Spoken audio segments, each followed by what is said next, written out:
உத்தரவு வழங்கலாம். நமச்சிவாய். சிவாயன். என்னாடுடைய சிவனே போற்றி, எந்நாட்டவர்க்கும் இறைவா போற்றி, காவாய் கனகத்திரளே போற்றி, கைலை மலையானே போற்றி போற்றி. ஐயா, நால்வர் துதி பாடி ஆரம்பிங்க ஐயா. சிவாய நம்ம. திருச்சிற்றம்பலம்.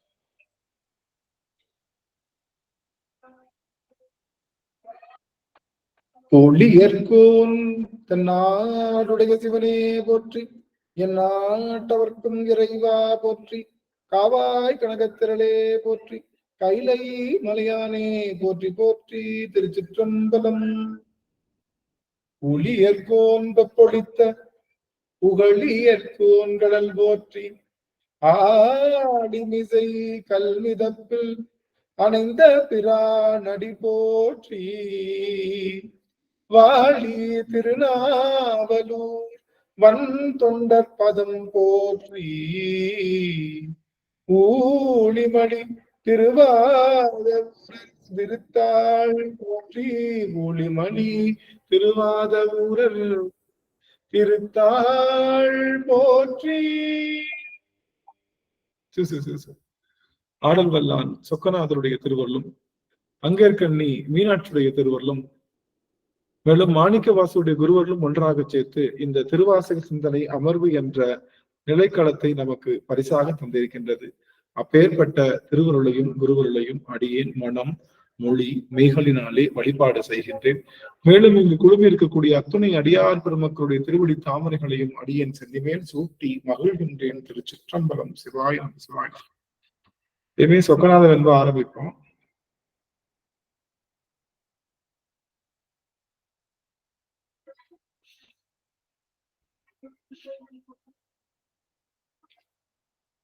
உனக்கு பணி செய்ய ஒன்றனை என்னாலும் நினைக்க வரமெனக்கு நீதா, மனக்கவலை நீக்குகின்ற தென்மதுரை நிர்மலனே, எவ்வுலகும் ஆக்குகின்ற சொக்கனா, எவ்வுலகும் ஆக்குகின்ற சொக்கனா.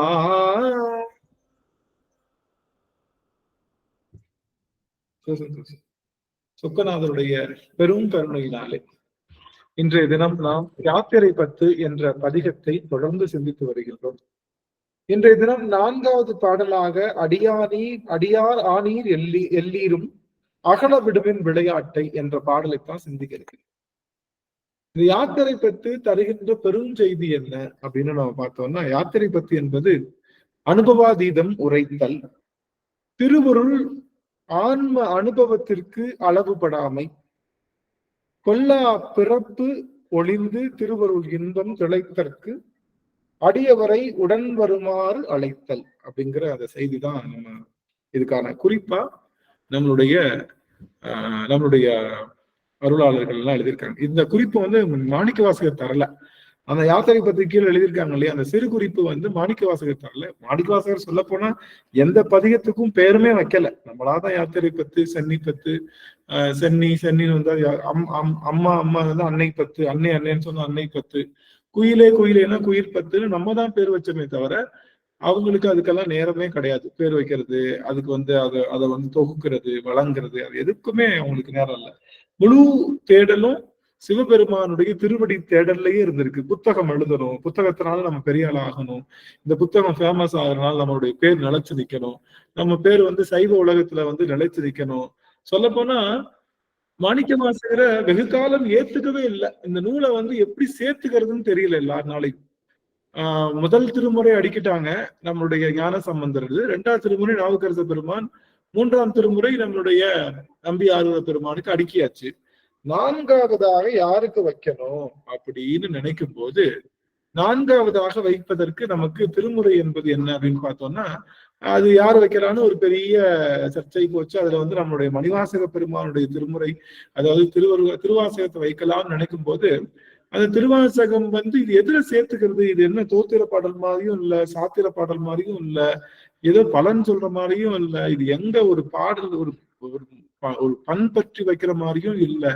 அப்படி இருக்கிறப்ப இது நாம எதை வச்சு இதை வந்து நம்ம எல்லாத்தையும் சொல்றது அப்படின்னு எல்லாரும் குழம்பி போயிருக்கும் போதுதான் இதை ஒரு வழியாக இதை ஒத்துக்கொண்டு இதை வந்து வச்சாங்க. இது நிறைய எதிர்ப்பு. ஒரு காலத்துல மூவர் முதலிகள் தான் வழிபாடு. இன்னைக்குதான் நால்வர் பெருமக்கள் பாக்குறோம் இல்லையா. ஒரு காலத்துல மூவர் முதலிகள்னா அந்த 3 பேர் யாரு? ஞான சம்பந்தர், நாவுக்கரசர், நம்பியாரூரர், சுந்தர். இது 3 பேரைத்தான் வழிபாடு செஞ்சாங்க. அதுக்கப்புறம் அந்த 4வர்ல சுந்தரரை மன்னிக்கணும், நம்மளுடைய மணிவாசக பெருமான சேர்த்துக்கிறதுக்கு பயங்கர சைவ உலகமே தயங்கியது. அந்த காலத்துல இருந்தவங்க எப்படி நம்ம வந்து இதை வந்து சொல்றது, இதை நம்ம எப்படி எடுத்துக்கிறது அப்படின்னு தெரியலையே அப்படின்னு சொல்லி பல காலம் இருந்தது. அதனால மணிவாசக பெருமான் நம்ம எழுதின நூல் வந்து 12 திருமுறையில வரும், இதை எல்லாரும் முற்றோதல் செய்வாங்க, இதெல்லாம் வாசிப்பாங்க அப்படின்னு ஒரு காலம் நினைக்கிறேன். இதெல்லாம் நம்ம வாசிச்சு பயன்பெறுவார்கள். சொல்லப்போனா கடைசி வரைக்குமே மனசுக்குள்ளேயே பாடிட்டு இருந்தார். பெருமான் தான் மனசுக்குள்ள பாடினதை எப்படியாச்சும் வருவித்து கொண்டு வரணும்னு சொல்லி ஒரு அந்தனர் வேடத்துல வந்து தில்லையில அவர் சொல்ல சொல்ல ஒரே இரவுல மொத்தமா ஒரே நாள்ல எழுதி முடிச்சாரு. அது ஒரே நாள்ல எழுதி முடிச்சனால இது முற்றோதல் வந்து செய்வதற்கு ஏற்றது நூல் அப்படின்னு சொல்லி நம்ம அதுக்கப்புறம் பல முற்றோதல்கள் எல்லாம் செய்து வருகின்றோம். சரி, ஆக எந்த பலனையும் எதிர்பார்க்காம செய்ததுதான் இந்த. ஆனா ஞானசம்பந்தர் வந்து எழுதும் போது, ஞானசம்பந்தர் ஊருக்கு எல்லாம் போறாங்க இல்லையா, போகும்போது அந்த பதிகங்கள்லாம் ரெக்கார்ட் பண்ணாரு.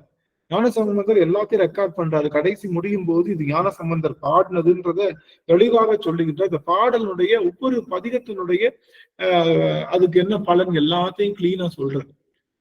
நம்ம நம்பியாரூரனும் அதே மாதிரி திருக்கடைக்காப்பு மாதிரி கடைசியில நம்பியாரூரன் எழுதியது அப்படின்னு சொல்லி ஞானசம்பந்தர் என்ன பாடல் பாடினாரோ அதே இத அவரும் பண்றாரு. நாவுக்கரச பெருமானும் அவரை தொடர்ந்து வருகின்றவர்கள் எல்லாருமே ரெக்கார்ட் பண்றாங்க. ஒவ்வொரு தளத்தையும் ரெக்கார்ட் பண்றாங்க, ஒவ்வொரு தளத்தையும் பதிவு செய்யறாங்க.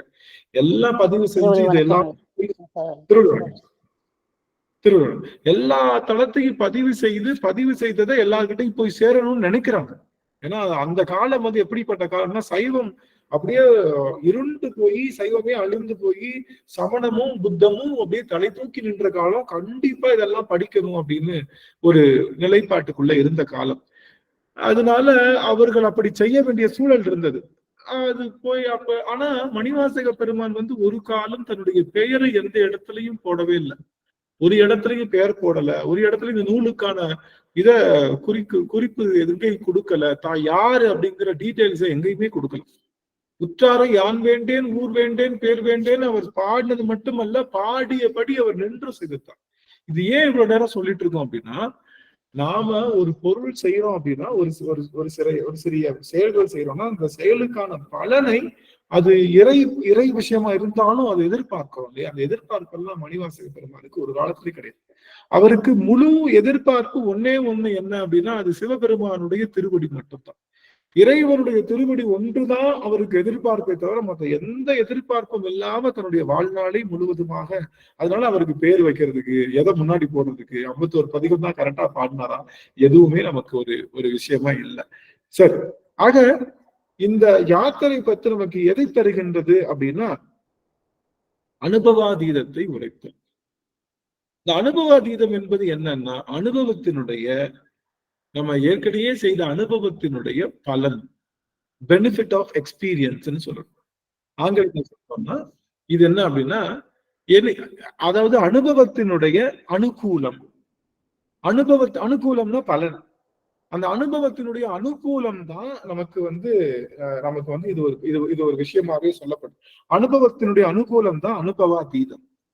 இந்த அனுபவம் எப்பொழுது அதீதமாக ஏற்படும் அப்படின்னா ஒண்ணு செய்யறோம், அந்த செய்யறதுனால நமக்கு ஒரு ப்ராஃபிட் வருதுன்னா திரும்ப என்ன பண்ணுவோம், சரி எல்லாரும் ஒரு முறை வந்து எனக்குரிய அந்த அந்த கூலி தொகையை கொடுத்துடலாம் அடியவர் பெருமக்கள் எல்லாம். அடியன் செய்யறது சின்ன வேலைதான், ஆனா அடியவர் பெருமக்கள் தருகின்ற கூலியோ பெருங்கூலி. உங்களுடைய முகக்குறிப்பு அடியனுக்கு என்ன இது இனி உங்க எல்லாருடைய திருமுக குறிப்பை நீங்க கொடுக்கலாம். உங்க எல்லாரையும் பார்க்கணும்னு அடியன் ஆசைப்படுறேன். என்னால பார்க்க முடியுது எல்லாரையும். கலைவாணி அம்மா, குலைந்தவேல் ஐயா, வேலமாலா அம்மா, சரஸ்வதி குருசாமி அவர்கள், வித்யாபதி அம்மா, சுசிலா அம்மா அவர்கள் மற்றும் அருணகிரி ஐயா, சரஸ்வதி கே அம்மா அவர்கள், சுபாஷினி அம்மா அவர்கள், கணேஷ் ஐயா, அங்கவை அம்மா அவர்கள், சரளாசினி அம்மா, லோகநாயகி அம்மா, புவனேஸ்வரி அம்மா அவர்கள், ஜானகி அம்மா அவர்கள், அங்கவை அம்மா அவர்கள், ரஞ்சிதா மணி அம்மா அவர்கள், மரகதம் அம்மாவை என்னால பார்க்க முடியல.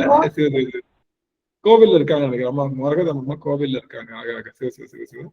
கலைவாணி மணி அம்மா எல்லாரும் எனக்கு தெரியுறாங்க. ஓரளவுக்கு மற்ற எல்லா அடியாரும் தெரியுறாங்க. பிரேமாமாவை என்னால பார்க்க முடியல. என்னால அரவிந்த் ஐயாவை என்னால பார்க்க முடியுது, மகிழ்ச்சி. பாலா ஐயா பார்க்க முடியல, விக்னேஷ் ஐயாவை பார்க்க முடியல, கணேஷ் ஐயா பார்க்க முடியுது அடியனால. ரொம்ப மகிழ்ச்சி உங்க எல்லாரையும் பார்த்தது. மற்றும் மாரிமுத்து அம்மா மற்றும் சத்யநாராயண ஐயாவையும் நான் பார்த்துட்டேன், நடராஜன் ஐயாவும் பார்த்துட்டேன், கனிமொழி அம்மா பார்த்துட்டேன், சந்திரமணி அம்மா. அப்பாடா எல்லாரையும் சொல்லியாச்சு. எனக்கு பாலமுரளி ஐயா, எல்லாரையும் சொல்லியாச்சு. ரொம்ப மகிழ்ச்சி. உங்களுடைய திருநாமம் சொன்னது அடியன் செய்த தவமா நினைக்கிறேன். அவங்க எல்லாரையும் பார்த்ததுக்கு அப்புறம் தான் அடியன் உயிர் நிலை கொள்ளுது. ஹேமமாலி அம்மா அடியன் உயிர் நிலை கொள்கின்றது. ரொம்ப மகிழ்ச்சியா இருக்கு. அடியன் பல மைல்கள் தூரம் தள்ளி இருந்தாலும் என் அடியவர் பெருமக்களை பார்க்கும்போது ஏதோ சிவபெருமானுடைய திருவடி நீழல் கீழே அமர்ந்திருப்பது போல ஒரு உணர்வு. என்றும் அந்த உணர்வு அடியன் ஒரு நன்றி உணர்வு இருக்கும். அடியன் கூலிக்கு வேலை செஞ்சாலும் அந்த எஜமானர்கிட்ட ஒரு நன்றி உணர்வு இருக்கும்ல, அது மாதிரி அடியனுக்கு எப்பொழுதுமே அடியாருக்கிட்ட ஒரு நன்றி உணர்வும் கூடவே இருந்துட்டு இருக்குன்றதையும் நான் சொல்லி மகிழ்ச்சிட்டேன். ரொம்ப மகிழ்ச்சி. நான் எங்க விட்டேன்னு எனக்கு தெரியல, யாராவது கூட்டிட்டு வாங்க. எங்க ஒரு கேள்வி கேட்டோம், அது எந்த இடம்னு தெரியல.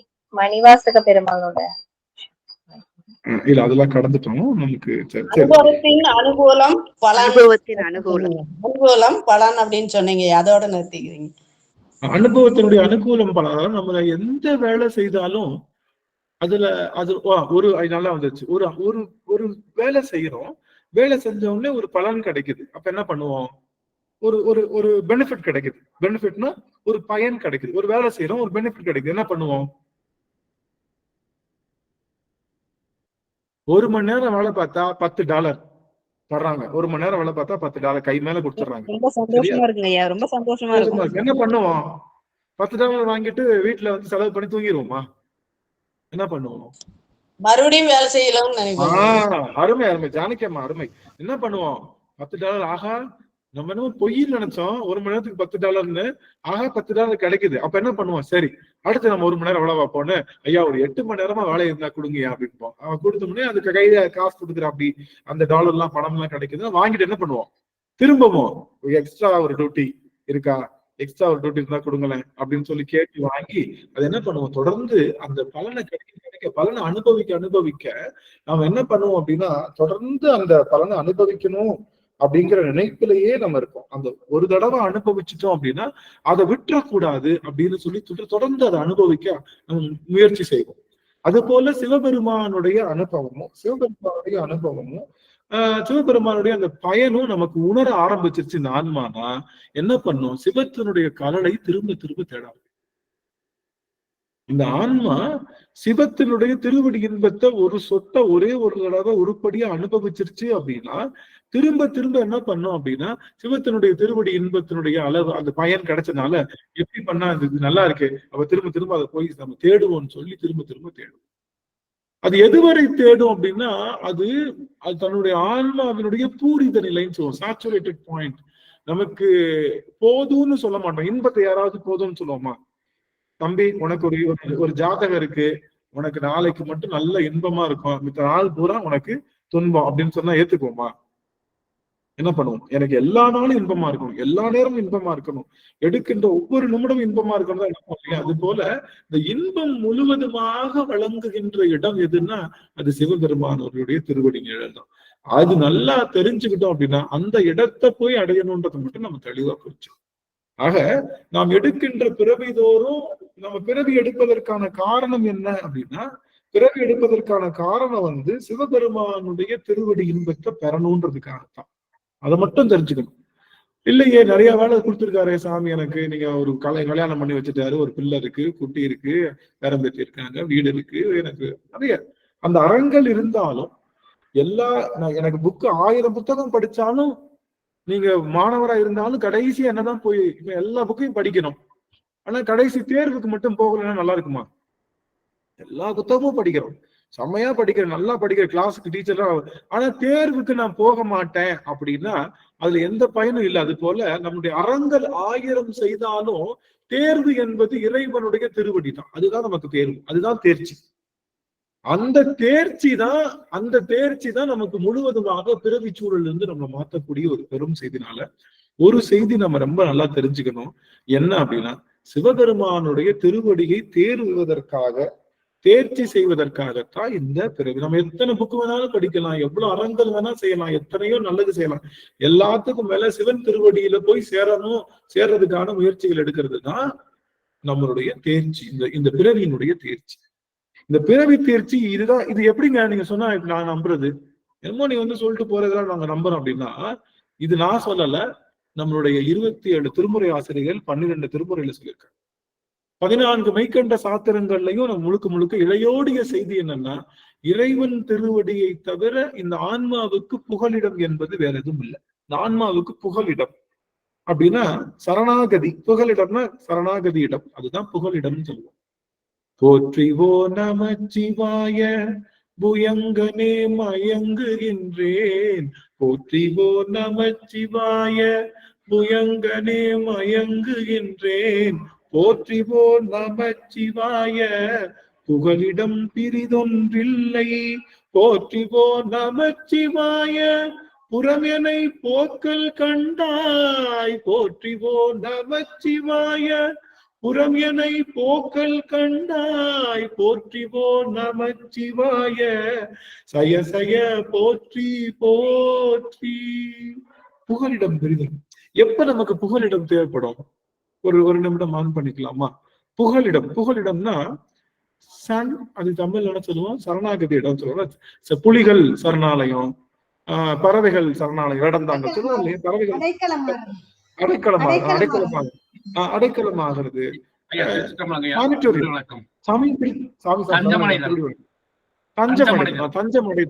தஞ்சமடைதல் ஆங்கிலத்துல சானிட்டோரியம் அப்படின்னு சொல்லுவோம். சானிட்டோரியம் அப்படின்னா அவர்கள் எல்லாம் அங்க தஞ்சம் அடைகின்ற அவர்களை பாதுகாக்க. அப்போ இந்த தஞ்சம் அடைதல் புகலிடம் அப்படிங்கிறது அந்த தன்மை எப்ப வரும்?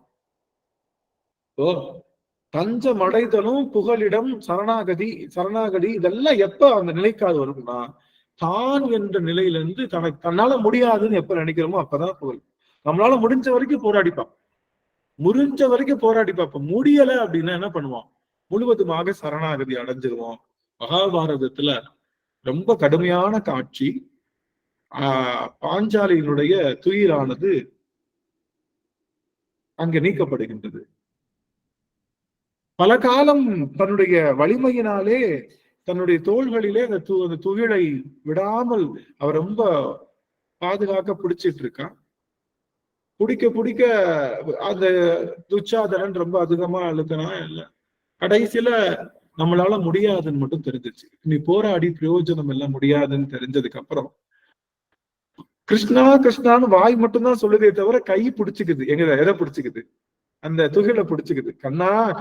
கண்ணான்னு சொல்லி வாய் சொன்னாலும் கை பிடிச்சுக்குது.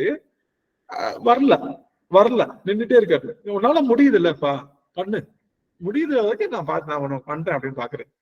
இவளுக்கு தன்னுடைய வலிமை குன்றிக்கொண்டே இருக்குது. மன வலிமையும் உடல் வலிமையும் குன்றிக்கொண்டே இருக்குது பாஞ்சாலிக்கு. என்ன வேணாலும் ஆகட்டும், கண்ணன் என்னை காப்பாற்றியே தீருவான், இந்த நிறைந்த சபையில என்னுடைய மானத்தை காப்பாற்றுவான் என்று இரு கைகளையும் தலைக்கு மேல் உயர்த்தி கண்ணா அப்படின்னு அவர் அழைக்கும் போது துகிலானது நீண்டு கொண்டே வந்தது. ஏன் வரல கேக்குறான். முடிச்சதுக்கு அப்புறம் ஏன் வரல? நீ முன்னாடியே வந்திருக்கணும்ல. உன்னால முடியும்ன்ற எண்ணத்திலேயே நீ வழிபாடு செய்து கொண்டிருந்த. முழு சரணாகதி இல்லை.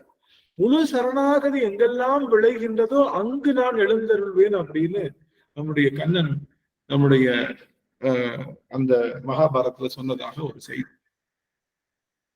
சிவாயனமங்கய்யா, இந்த தருணத்துல நான் ஒரு செய்தி சொல்ல விரும்புறேன். மாரியம்மாள் அவங்க வீட்டுக்காரங்க இன்னைக்கு வாய்ஸ் மெசேஜ் கொடுத்தாங்க, முன்னேற்றம் இருக்கு ஐயாவுக்கு அப்படின்றத அடியார்கள் அனைவரும் அந்த பிரார்த்தனை பண்ணது முன்னேற்றம் இருக்கு அப்படின்னு சொன்னாங்க. இன்னும் முன்னேற்றம் வேணும் அவங்களுக்கு. அடுத்த வாரம் கல்யாணம் ஜூன் 12னால இன்னும் முன்னேற்றம் வேணும். ஆனா கொஞ்சம் தெளிவான பேச்சு இருந்தது. அதை நான் இந்த அடியார்கள் திருவடியை வணங்குறேங்க. அடியன் தவத்திலே இருந்த இந்த மாதிரி எதுவும் நல்ல செய்தி வந்துடாதான்னு ஒவ்வொரு நாளும் நான் அதுக்கப்புறம் கேட்கல. என்னால சரலாஷினி அம்மாட்டையோ இல்ல மற்றவர்கள்ட்டையோ நான் அடிக்கடி கால் பண்ணி கேட்டு என்னாச்சு. ஒவ்வொரு நாள் காலையிலையும் அடியேன் அந்த நம்மளுடைய முத்திரை, நம்மளுடைய அந்த குபேர முத்திரையில இருந்து ஐயாவுக்காக தொடர்ந்து அந்த விண்ணப்பம் செய்து கொண்டே இருந்தோம், பயணித்து கொண்டே இருந்தோம். ஆனா நல்ல செய்தி வரலையே, ஒருவேளை நல்ல செய்தி இருந்தா சொல்லியிருப்பாங்களோ அப்படின்ற ஒரு டவுட்ஃபுல்லான ஒரு விஷயம் இருந்தாலும், என்னப்பா இப்படி பண்ணிட்டு அப்படின்னா இன்னைக்கு நான் சற்றும் எதிர்பார்க்கல. முன்னேற்றம் 1% இருந்தாலும் உங்க அப்பா கூட்டம் தரும், ஒன்னும் பிரச்சனை இல்லைங்க. அப்பா கூட்டம் தருவா, நம்பிக்கை. அதனால நாம் செய்கின்ற பக்தி எல்லாம் எப்படி அப்படின்னா, என்னால முடியும், ஆனா நீ பாத்துக்கோ, கொஞ்சம் நீ ஹெல்ப் பண்ணா போதும் அப்படிங்கிற மாதிரிதான் நம்மளுடைய பக்தி. கொஞ்சம் தள்ளி விடுப்பா, கொஞ்சம் தள்ளி விட்டா கார் ஸ்டார்ட் ஆயிடும் அப்படிங்கிற மாதிரியான பக்தி. நீதான் என்ன தூக்கிட்டு போகணும்னு நம்ம காரை விட்டு இறங்கினதுக்கு அப்புறம் தான் பெருமானுடைய முழு அந்த வடிவமும் நம்மளால உணரும். நம்முடைய வாழ்க்கை என்ற அந்த கார்ல நீ கொஞ்சம் தள்ளி விடுன்னு உட்கார்ந்துருக்கோம் எல்லாரும். வாழ்க்கை அப்படிங்கிற கார்ல, பிறவி என்ற கார்ல நீ பின்னாடி தள்ளி விடு சாமி, கார் நின்றுச்சு அப்படின்னோட சாமியும் தள்ளிதான் விடாரு. தள்ளி விட்டா என்ன, எப்படிதான் போகும்? டுபுக்கு டுபுக்குன்னு தான் போகும். வண்டி மேலகேடு தான் போகும், மெதுவாத்தான் போகும். ஆனா இறைவனுடைய திருவடியவே பற்றி அப்படியே எந்திரிச்சு வந்துட்டோம் அப்படின்னா அது எவ்வளவு வேகத்துல போகும், இறைவன் எவ்வளவு வேகமானது அப்படின்றப்போ முழுவதுமா கார்ல இறங்கி அப்பா நீயே தூக்கிட்டு போப்பா அப்படின்னு சொல்றது போல முழுவதுமாக இறைவனிடம் நம்மை ஒப்பு கொடுத்ததுதான் முழு சரணாகதி. என்னால முடிஞ்ச வரைக்கும் நான் போராடுறேன்ற அது எண்ணமே இல்லாம, போராடி நம்மளால ஜெயிக்க முடியாதுன்றதை எல்லாரும் சொல்லிட்டாங்க. எதுக்கு போராடி தோக்குறத விட முழுசா இப்ப நீயே பாத்துக்க, உட்கார்ந்தா நமச்சிவாய், நின்றா நமச்சிவாய், எல்லாத்துலயும் நீ தான் காப்பாத்து. எனக்கு நான் தண்ணி குடிக்கும் போது தண்ணி உள்ள இறங்குதுனாலும் உன்னாலதான், மூச்சு காத்து வருதுனாலும் உன்னாலதான்ற அந்த சரணாகதி தத்துவத்தை செய்யணும். முழுவதுமாக தன்னை சிவத்திடம் ஒப்பு கொடுத்தல் தான் இந்த பிறவி பிடியில இருந்து நீங்குவதற்கான உபாயம் என்பதை அனுபவமாக எல்லா நூல்கள்லையும் எல்லாரும் செய்து வச்சு போயிட்டாங்க. இனிமே போய் நம்ம ஆராய்ச்சி பண்ண தேவையில்லை. நாம என்ன பண்ணலாம், இப்போ மெடிக்கல் ஷாப் போறோம், தலைவலிக்கு மாத்திரை கொடுங்கன்னு கேட்கிறோம், மாத்திரை கொடுக்குறாரு, கொடுத்தவொடனே என்ன பண்றோம்? தண்ணி எடுத்து மாத்திரையை போட்டுக்கிறோம். தண்ணி எடுத்து மாத்திரையில போட்டுக்கிறோமா?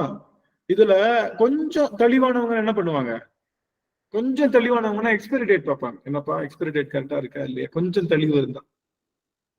என்ன மாதிரி ஆகாவளியில என்ன பண்ணுவோம், எடுத்துட்டு அதை நேரா போய் அந்த நேம எடுத்து நெட்ல போட்டு இதுல என்னென்ன இன்கிரீடியன்ஸ் இருக்குன்னு பார்ப்போம். சோடியம் இருக்கு, பொட்டாசியம் இருக்கு, குளோரைட் இருக்கு, எல்லாம் இருக்கு, இதெல்லாம் நல்லது தானா? அதுக்கப்புறம் இது எது உண்மையிலேயே தலைவலி மருந்து தானா, இதெல்லாம் பண்ணி. ஆனா மேக்சிமம் என்ன பண்ணுவோம் அப்படின்னா, வாங்கின உடனே எதுவும் யோசிக்காம அப்படியே இது நாள் வரைக்கும் டாக்டர் ஊசி போடுறப்ப ஒரு நாள் கூட கேட்டிருக்கோமா, அந்த ஊசியில நீங்க என்ன பச்சிருக்கீங்க, இதுல இந்த மருந்துல அந்த எக்ஸ்பைரி ஆச்சா இல்லையா, இதை காட்டுங்க முதல்ல. ஒண்ணுமே சொல்ல டாக்டர் பார்த்து, தம்பி உனக்கு காய்ச்ச ஊசி போடுறேன்னா, ஐயா பாலா ஐயா சுவாமி ஏதாவது சொல்ல வரீங்களா? ஆக நம்ம ஒரு ஊசி போட ஒரு டாக்டரை நம்புறோம், ஒரு கண்டக்டரை நம்புறோம். ஒரு கண்டக்டர் ஒருத்தவங்க யாராவது வர்றாங்க, பஸ்ல ஏறி உட்காந்தோன்னா இவர் ஏற்கனவே லைசன்ஸ் எடுத்திருக்காரா, எத்தனை தடவை புளிய மரத்தை விட்டுருக்காரு, இது உண்மைதானா, கரெக்டு தானா, அவருக்கு வழி தெரியுமா தெரியாதா, இவர் புத்தி சுவாதீனத்துலதான் இருக்காரா. ஒரு நாள் ஒருத்தர் பஸ்ல போயிட்டு இருந்தாராம், போயிட்டு இருக்கிறப்போ ஸ்டாப் வந்துருச்சு, நிறுத்தல, பஸ் போயிட்டு இருக்கு. சரி இந்த ஸ்டாப்ல சின்ன சின்ன ஊருனால நிறுத்த மாட்டேன்ட்டாரு போல, பெரிய ஊர் வரும்ல, பெரிய ஸ்டாப்பிங் வரும்ல, சின்ன சின்ன ஊருக்கெல்லாம் நிறுத்த மாட்டாங்க போல, பெரிய ஊர் வரும்ல, அப்ப வந்து நிறுத்துவாருன்னு சொல்லிட்டு பக்கத்துல போயிருக்காரு. பெரிய ஊர்ல நிறுத்தல, வண்டி போயிட்டு இருக்கு. நேரா போயிட்டு, ஐயா என்னங்க இந்த மாதிரி எந்த ஊர்லயும் நிறுத்தாம போயிட்டு இருக்கீங்களே, என்னதான் உங்களுக்கு பிரச்சனை, தயவு செய்து நிறுத்த வேண்டியதான். நான் என்ன நிறுத்தக்கூடாதுன்னு நினைக்கிறேன், அவர் கேட்கிறாரு. நான் என்ன நிறுத்தக்கூடாதுன்னு நினைக்கிறேன், பிரேக் இல்ல சாமி, போய்கிட்டே இருக்கு. ஐயோ பிரேக் இல்லையா, என்ன இப்படி சொல்றீங்க, பிரேக் இல்லாம இருக்குன்னு சொல்றீங்களே, எனக்கு ரொம்ப பயமா இருக்கு. பயப்படாதீங்க. யார் சொல்றது? டிரைவர் சொல்றாரு. பயப்படாதீங்க. பயப்படும் போது நான் என்ன பண்ணுவேன்னா கண்ணை இறுக்கமா முடிக்குவேன், என்ன பாருங்க அப்படின்றாராம். பயப்படும் போது கண்ணை இறுக்கமா முடிக்குவேன், என்ன பாருங்க, நான் எனக்கு பயமே இல்லை, கண்ணையும் மூடிக்கிட்டு ஓட்டுறாராம் அந்த டிரைவர். கண்ணையும் மூடிட்டு பிரேக் பிடிக்காத வண்டியில போயிட்டு இருக்கு. ஆனா உள்ள இருக்கிறவங்களும் யாருக்கும் தெரியல, நல்லா போய் சேர்ந்துரும் அப்படின்னு நினைச்சு. நான் என்ன சொல்ல வரேன்னா, அந்த டிரைவர் யாருன்னு தெரியாம நம்ம மனசு நம்ம நம்புது, அந்த மருத்துவர் யாருன்னு தெரியாம மனசு நம்புது, நம்ம கூட தான் வந்திருக்காங்க. அந்த கணவர் ஒரே ஒரு முறை தொட்டு தாலி கட்டியிருக்காரு, இல்ல இந்த அம்மா நம்ம கிட்ட தொட்டு தாலி வாங்கியிருக்குன்றதுக்காக முழுசா நம்புது. ஆனா ஒவ்வொரு பிறவிதோறும் இந்த ஆன்மாக்குள்ள அவன் வடிவம் எடுத்து அமர்ந்தே இருக்கின்றான்னு சொல்லுகின்ற இறைவனை மட்டும் இருக்கானா? இருந்தா நேர்ல காட்டுன்னு கேக்கு. இந்த நாக்குக்கு நரம்பு இருக்கா? இந்த நாக்குக்கு நரம்பு இருக்கா? நாக்குக்கு எலும்பு இருக்கா? என்ன வேணாலும் பேசுறான்னு கேக்குறியே, நீ பேசுறனாலே உள்ள பெருமாள் இருக்கான்னு தானே அர்த்தம். அவனை ஒரு காலம் நம்ப மாட்டேங்கிறியே. சரி, வழிபாடு செய்துட்டோமே. இந்த ஒரு செய்தி மட்டும் எல்லாரும் ஒரு நிமிஷம் மட்டும் ஆன் பண்ணிக்கலாம். எனக்கு ஒரு சின்ன விண்ணப்பம் வந்தது. உங்க எல்லாத்துக்கும் தெரியும், அடியேன் ஏதாவது ஒரு ஒரு ஒரு இந்த சூழல் ஏற்பட்டதுன்னா ஒரே ஒரு பதிகம் தான் பாடும். எனக்கு தெரிஞ்ச ஒரு பதிகம் தான், 4 வரிதான். ஆலவாய் சொக்கநாதர் திருநீற்று பதிகம். அது ஒன்ன தவிர எனக்கு எந்த உபாயமும் தெரியாது. அது ஒண்ணுதான். நீ எத்தனை தடவை கேட்டாலும் சரி, நான் வேணா அவன் தலையே ஆட்டுவேன். ரைட். அந்த ஒண்ணுதான் பாடுவேன். அது அழுத்தமா பாடுவேன். ரொம்ப மையுருகி பாடி அதை நிறுத்திக்குவோம். இதுக்கு மேல இன்னொரு பதிகம் பாடலாமா? அந்த பதிகம் பாடினா சரியான. அப்ப ஏற்கனவே பாடின பதிகத்துக்கு என்ன கான்பிடென்ட்? இந்த பதிகம் பாடல, ஒருவேளை அந்த பதிகம் பாடிட்டா பவர் அதிகமாயிடுமோன்னா, ஏற்கனவே பாடின பதிகத்துல பவர் கம்மியா இருக்குன்னு இந்த ஆன்மா நினைக்குது. ஏன்னா படபடக்குது. ஒருவேளை அந்த கோயில்ல ஒரு சின்ன அந்த அந்த பரிகாரத்தை செஞ்சுட்டு வந்தா சரியாயிடுமோ? அந்த பரிகாரம் செஞ்சுட்டு வந்ததுக்கு அப்புறமும் இன்னொரு பரிகாரம் செய்வாங்க. அதுக்குத்தான் ஓடும். அதுக்கு என்ன அர்த்தம்னா நம்பல, எதையுமே நம்பல, நடக்கிற வரைக்கும் நம்பல. அப்ப நம்பிக்கை இல்லாத பக்தி என்னைக்காவது செயல்படுமா? என்னைக்காவது பண்ணுமா? அதனால ஒரே ஒரு முறை சில பேரு நீங்க அதை படிங்க, நீங்க இதை படிங்க, தப்பா நினைச்சுக்கூடாது. என்ன தப்பா நினைச்சுக்கூடாது. வேல்மாறல் படிங்க. வேல்மாறல் படிச்சு நிறைய பேருக்கு நிறைய விஷயங்கள் நடந்திருக்கு. அதெல்லாம் நான் வரவே இல்லை.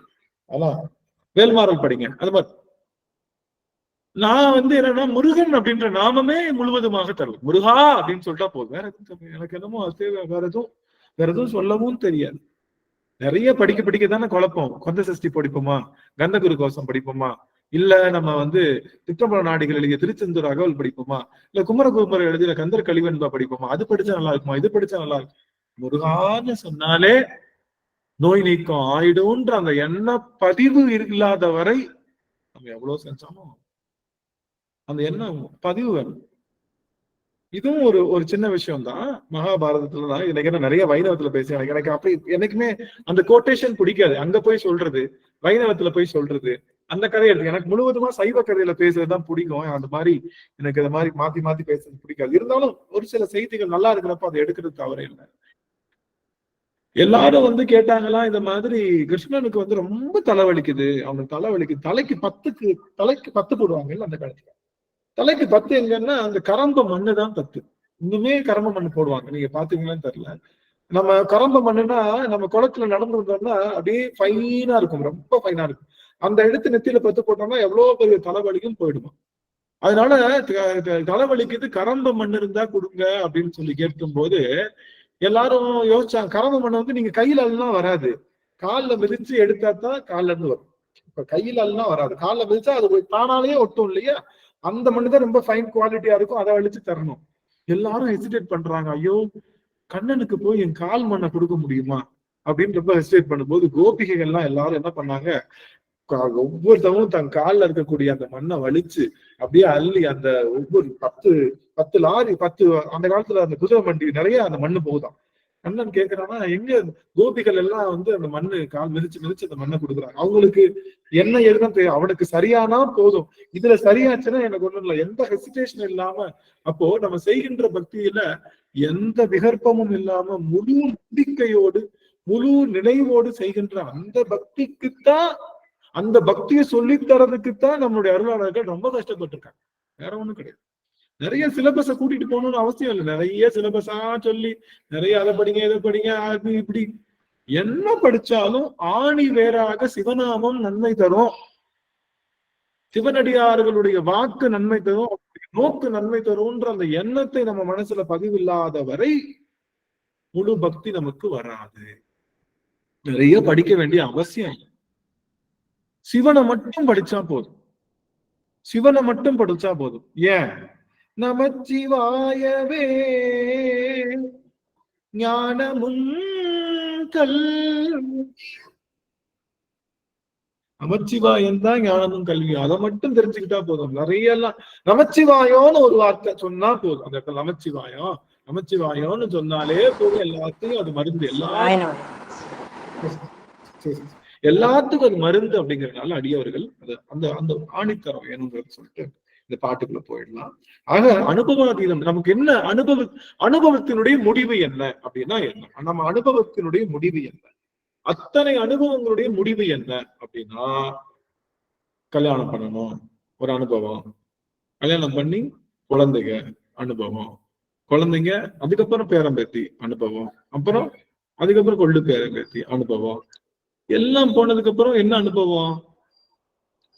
அன்பு என்பது விஸ்தாரிக்கணும்ன்றதுதான் இந்த இல்லறத்தினுடைய அனுபவம். அன்பு என்பது என்ன பண்ணணும்? மனைவி கிட்ட இருக்கணும். மனைவி கிட்ட இருந்து அப்படியே அன்பு அப்படியே விஸ்தாரித்து கொண்டே போகணும். அன்பு அகல அது போகணுன்றதுக்காகத்தான் அந்த இல்லறம் என்ற மரத்துல அன்பு என்ற வேற அகலமாக ஆழமாக உழுது செல்ல வேணும்ன்றதுக்காகத்தான் அன்பை விதைக்கணும்ன்றத ரெஸ்பான்சிபிலிட்டியோட சொல்லுவதுதான் இல்லறம், வேற ஒண்ணும் கிடையாது. உரிமையோட. துறவரம் என்பது அவர்கள் சிவபெருமானையே நோக்கி காத்திருப்பாங்க. அப்போ முடிந்த முடிவு என்பது என்னன்னா, அன்பு செய்வது, சிவத்தோடு நிற்பது. இவ்வளவுதான் எல்லா மறைகளுடைய, எல்லா ஆகமங்களுடைய, எல்லா நம்முடைய திருமுறைகளுடைய, தோத்திரங்களுடைய, உபநிடதங்களுடைய, சாத்திரங்களுடைய ஒரு தெளிந்த தெளிவு என்பது என்ன அப்படின்னா நீங்க தான் சொல்லணும். மறைகளுடைய முடிவு என்ன?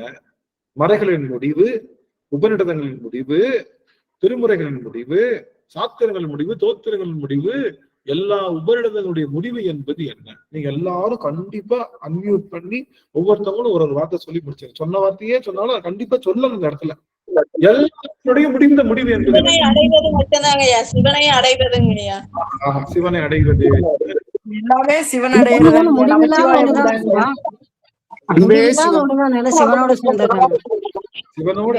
திருவடியை அடையணும்.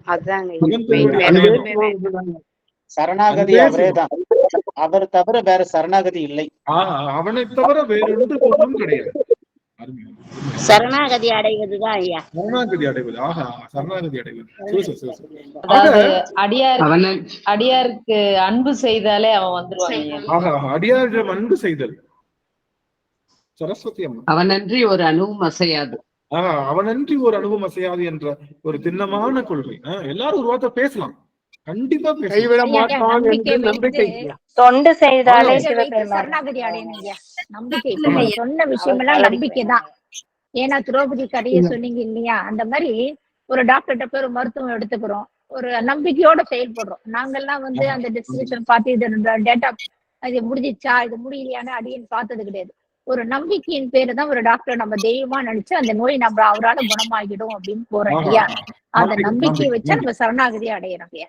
சிவாயன் நல்லது, அருமை அருமை. ரேவதி அம்மா, எல்லாத்துக்கும் முடிவு அவர் திருவடி மட்டுமே. சிவா, அவரோட திருவடி மட்டுமே. ரேவதி அம்மா சொல்லுங்க. திருவடி வணக்கம். சொல்லுங்கய்யா, சொல்லுங்கம்மா, என்ன முடிவு? நமது சிவத்தை உணர்தல் தாங்க ஐயா எல்லாமே. சிவத்தை உணர்தல். ஓரளவுக்கு அடியவர்கள் எல்லாரும் சொல்லிட்டாங்க. நன்றி நன்றி. எல்லாரும் மியூட் பண்ணிக்கலாம். மகிழ்ச்சி.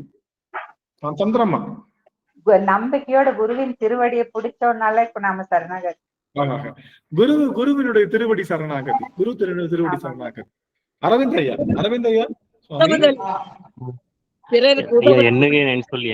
எம்பெருமான் திருவடி. எம்பெருமான் திருவடி. ரஞ்சிதாமணி அம்மா, சுவாமி பிறருக்கு உதவுதல் ஐயா. பிறருக்கு உதவுதல். ஆக முடிந்த முடிவு என்பது சிவன் கழல் ஒன்றுதான். அவன் கழலை தவிர வேற நீங்க ஜென்ரலா சொல்லிடாதீங்க இறைவன். சிவன் ஒருவன் தான் இறைவன், வேற யாரும் இறைவன் கிடையாது. சிவன் ஒருவன் தான் இறைவன். குருநாதர் சிவன் தான், அடியார்கள் சிவன் தான். அந்த பார்க்கிற அந்த பாங்கு தான் நமக்கு ஒரு முக்கியமான. குருநாதர சிவமா, குருநாதரை ஏன் நம்ம உயர்வுனா சிவம் இருக்காரு அவர்கிட்ட, விளங்கி தெளிறாரு. அடியார்களுக்கு ஏன் அந்த பெரிய சிறப்புன்னா சிவம் தான். அடியார்களுக்கு சிறப்பே கிடையாது, நல்லா தெரிஞ்சுக்கோங்க. அடியார்களுக்கு சிறப்பு கிடையாது. அடியார்களுக்கு உள்ள இருக்கக்கூடிய சிவத்துக்கு தான் சிறப்பு. குருநாதருக்கு, குருநாதர் என்பது சிவபெருமானை தாங்குகின்ற ஒரு பீடம், அவ்வளவுதான். சிவபெருமானை தாங்குகின்ற பீடம் குருநாதர். சுவாமி இல்ல ஐயா, ஆனா நம்ம குருவின் திருவடி பிடிச்சா மட்டும்தானுங்க இறைவன் ஆமா. திருவடியின் மகிமையே நம்மளுக்கு தெரியுது. உண்மை அப்ப உண்மை முதல் இன்னைக்கு குருவின் திருவடி தானே ஆமா ஃபர்ஸ்ட். ஆமா ஆமா குருவின் திருவடி தான். ஏன்னா குருநாதர் தான் யாரை பத்தி சொல்றாரு? சிவம்னு ஒண்ணு இருக்கு, அதுதான் செம்பொருள், அது திருவடிதான் முடிந்த முடிவு, இதுக்கு மேல நீ யோசிக்காதன்னு சொல்லி குருநாதர் செல்றனால அந்த குருநாதர் திருவடியை பிடிச்சனாலதான், நல்ல குருநாதர் திருவடியை பிடிச்சனாலதான், சத்குருநாதர் திருவாடியை பிடிச்சனாலதான் சரியான பாதையை அவர் காமிச்சாங்க. அதனால குருவின் திருவடி தான் நமக்கு இறைவனுடைய திருவடியை காட்டு. ஆனா எல்லாத்துக்குள்ளேயும் சிவத்தை தான் நம்ம வழிபாடு செய்யறோம், தனி மனிதர் வழிபாடு அல்ல. அதாவது அதனாலதான் ஒரு குழந்தை காலில் விழுகிறதுக்கும் ஹெசிடேட் பண்ணக்கூடாது. குழந்தை நிக்குது, சின்ன பிள்ளை தானே, அந்த பிள்ளைக்கு என்ன தெரியும், 2 வயசு பிள்ளைதான் நிக்குது, இது காலில் போய் நான் விழணுமா அப்படின்னு யோசிச்சுட்டு இருக்கிறப்பவே அங்க சிவம் இல்லை. சிவம் இருப்பதை உணர்ந்தோம்னா அங்க திருவடியில விழுகும். சின்ன குழந்தையா இருக்கட்டும், பெரியவங்களா இருக்கட்டும், என்ன பாலினமே பார்க்க மாட்டோம், எந்த பாலினமும் பார்க்காம அடியவர்கள் திருவடியை விழுந்து வணங்குவது உள்ள இருக்கிற சிவத்தை தான் வணப்பாங்க. அந்த உருவத்துக்கோ அந்த ஆளுக்கோ அவருக்கோ பர்சனல். எங்க நேத்து தான் பார்த்தேன், அவன் அந்த டாஸ்மாக் கடையில உட்காந்து இது பண்ணிட்டு இருந்தாங்க. அவன் எப்படிங்க நான் வழிபாடு செய்யறேன்? அவன் சிவனடியாராக நெற்றிகளை திருநீர் பூசி அடியார் திருக்கூட்டுல வந்துட்டா அவனுடைய முன்குணம் பின்குணம் பார்த்து ஆராய்ச்சி, அப்படி பார்த்தா போன பிறவியில நீ பண்ணாத கூத்தா? நான் கேட்கிறேன் கேள்வி. அவன் முந்தா நேத்து பண்ணான்னு சொல்றியே, போன பிறவியில நீ பண்ணாத கூத்து ஏதாவது இருக்கு? ஏதாவது இருக்கு? நீ செய்யாத அட்டூழி இருக்கா? பஞ்சமா பாதகம் எல்லாம் பண்ணிதான் வந்திருக்க. ஆனாலும் எங்க அப்பா உனக்குள்ள உறைவதை ஒரு நாளும் நிறுத்தல, உனக்கு ஒரு நாளும் மன்னிப்பு வழங்க நிறுத்தல, உள்ளுக்குள்ள உறைந்து கொண்டே இருக்கான் இல்லையா?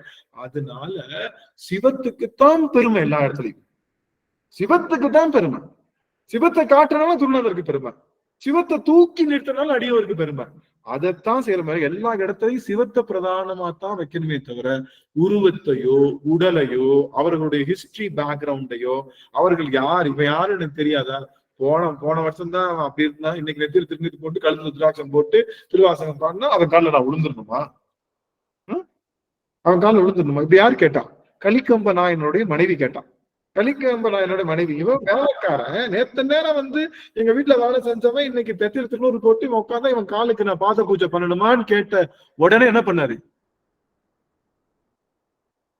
நம்மள இருந்தா கன்வின்ஸ் பண்ணி, ஐயா அம்மா எப்படியாச்சும் ஊத்துமா, போட்டோம், நான் நாளைக்கு பாத்துக்கிறோம், நமக்குள்ள பஞ்சாயத்து நாளைக்கு பாத்துக்கிறோம், இன்னைக்கு ஊத்துமா அப்படின்னு உடை வாழை எடுத்து கைய ஒரே வெட்டு, வாள் எடுத்து கை ரெண்டையும் வெட்டி வீழ்த்திட்டார். யார் கை ரெண்டையும்?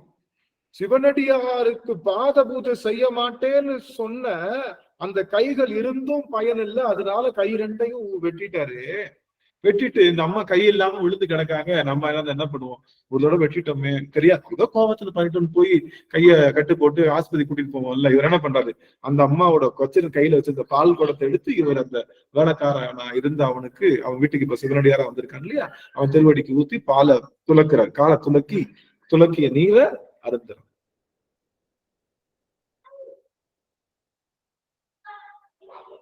நேத்து நேரம் என் வீட்டுல வேலை பார்த்தவன் நான் அங்க போயிட்டு திரும்ப வீட்டுக்கு வந்து சிவனடியார் கோலத்துல வந்துட்டா இவன் நான் நம்பணுமாக்கும், இவன் சிவனடியாராக்கும், இவன் உண்மையிலே சிவனடியார் தானா, எங்க 4 திருப்புகள் சொல்லு, 4 திருமுறை சொல்லு, பதிபசு பாசம்னா என்னன்னு சொல்லு, இதுல திருநீருக்கு விளக்கம் சொல்லு, எங்க பந்திரமாவது பாட்டு எல்லாம் கேள்வி இன்டர்வியூ எல்லாம் பண்ணாம வந்திருப்பது சிவனடியார்.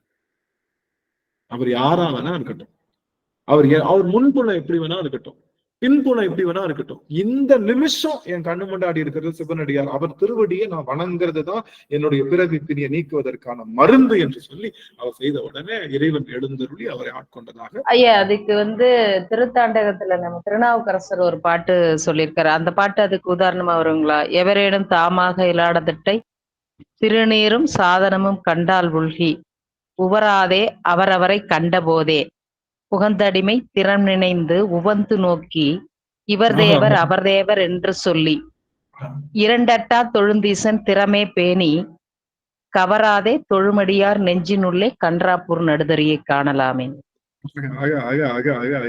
எத்தனை அழகு வரியில, எத்தனை பாட்டு. நம்ம ஐயா தான் சொல்லியிருக்காரு. என்ன சொல்லியிருக்காரு? நம்ம ஐயா தான் சொல்லியிருக்காரு, ஆதுரித்து தின்று உழலும் புலையரேர் ஆகிலும் கங்கைவார் சடைக்கு அன்பராகில் அவர்தாம் நான் வணங்கும் தெய்வம் கண்டீர்ன்றார். இவன் சைவம் கிடையாது. யாரு இவன் சைவம் கிடையாது. இவன் கறி சாப்பிடுறான். அதுவும் என்ன கறி சாப்பிடுறான்?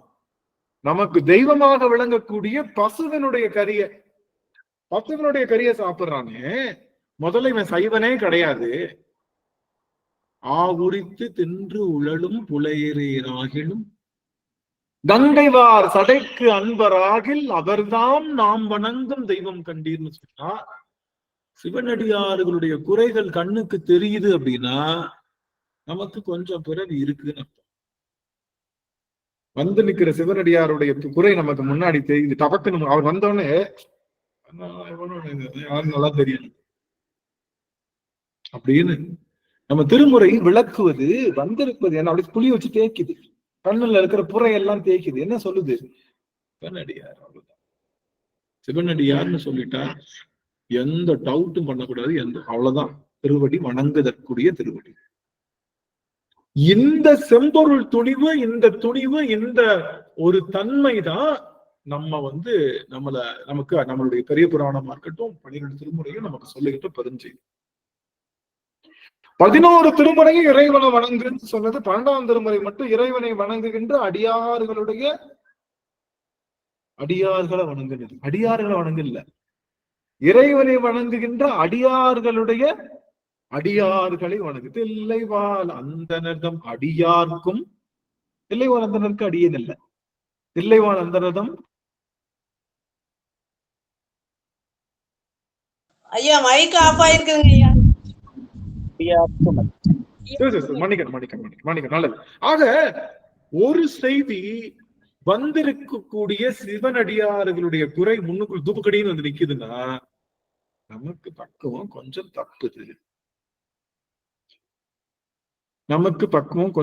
தப்புது. இல்ல எனக்கு புரியலங்க, எனக்கு சரியா புரியல. இதுக்கு ஒரு உதாரணம் சொல்லுங்க. சரியான பசி 4 நாட்களாக உணவென்பதையே பார்க்காமல் இருக்கும், நீர் என்பதையே பார்க்கல. போய் பார்த்தா புழு நெழுத்திட்டு இருக்கு, ஒரு சுனை நீர்ல புழுவும் அந்த கொசுவெல்லாம் நின்றுகிட்டு இருக்கு, தண்ணி அங்க மட்டும்தான் இருக்கு. அப்ப கொசு தெரியுமா, புழு தெரியுமா, பூ தெரியுமா? எதுவும் தெரியாது. தண்ணி ஒண்ணு மட்டும்தான் வேணும்னு எல்லாத்தையும் விளக்கிட்டு அந்த நீரை அப்படியே குடிச்சு பருகுவது போல.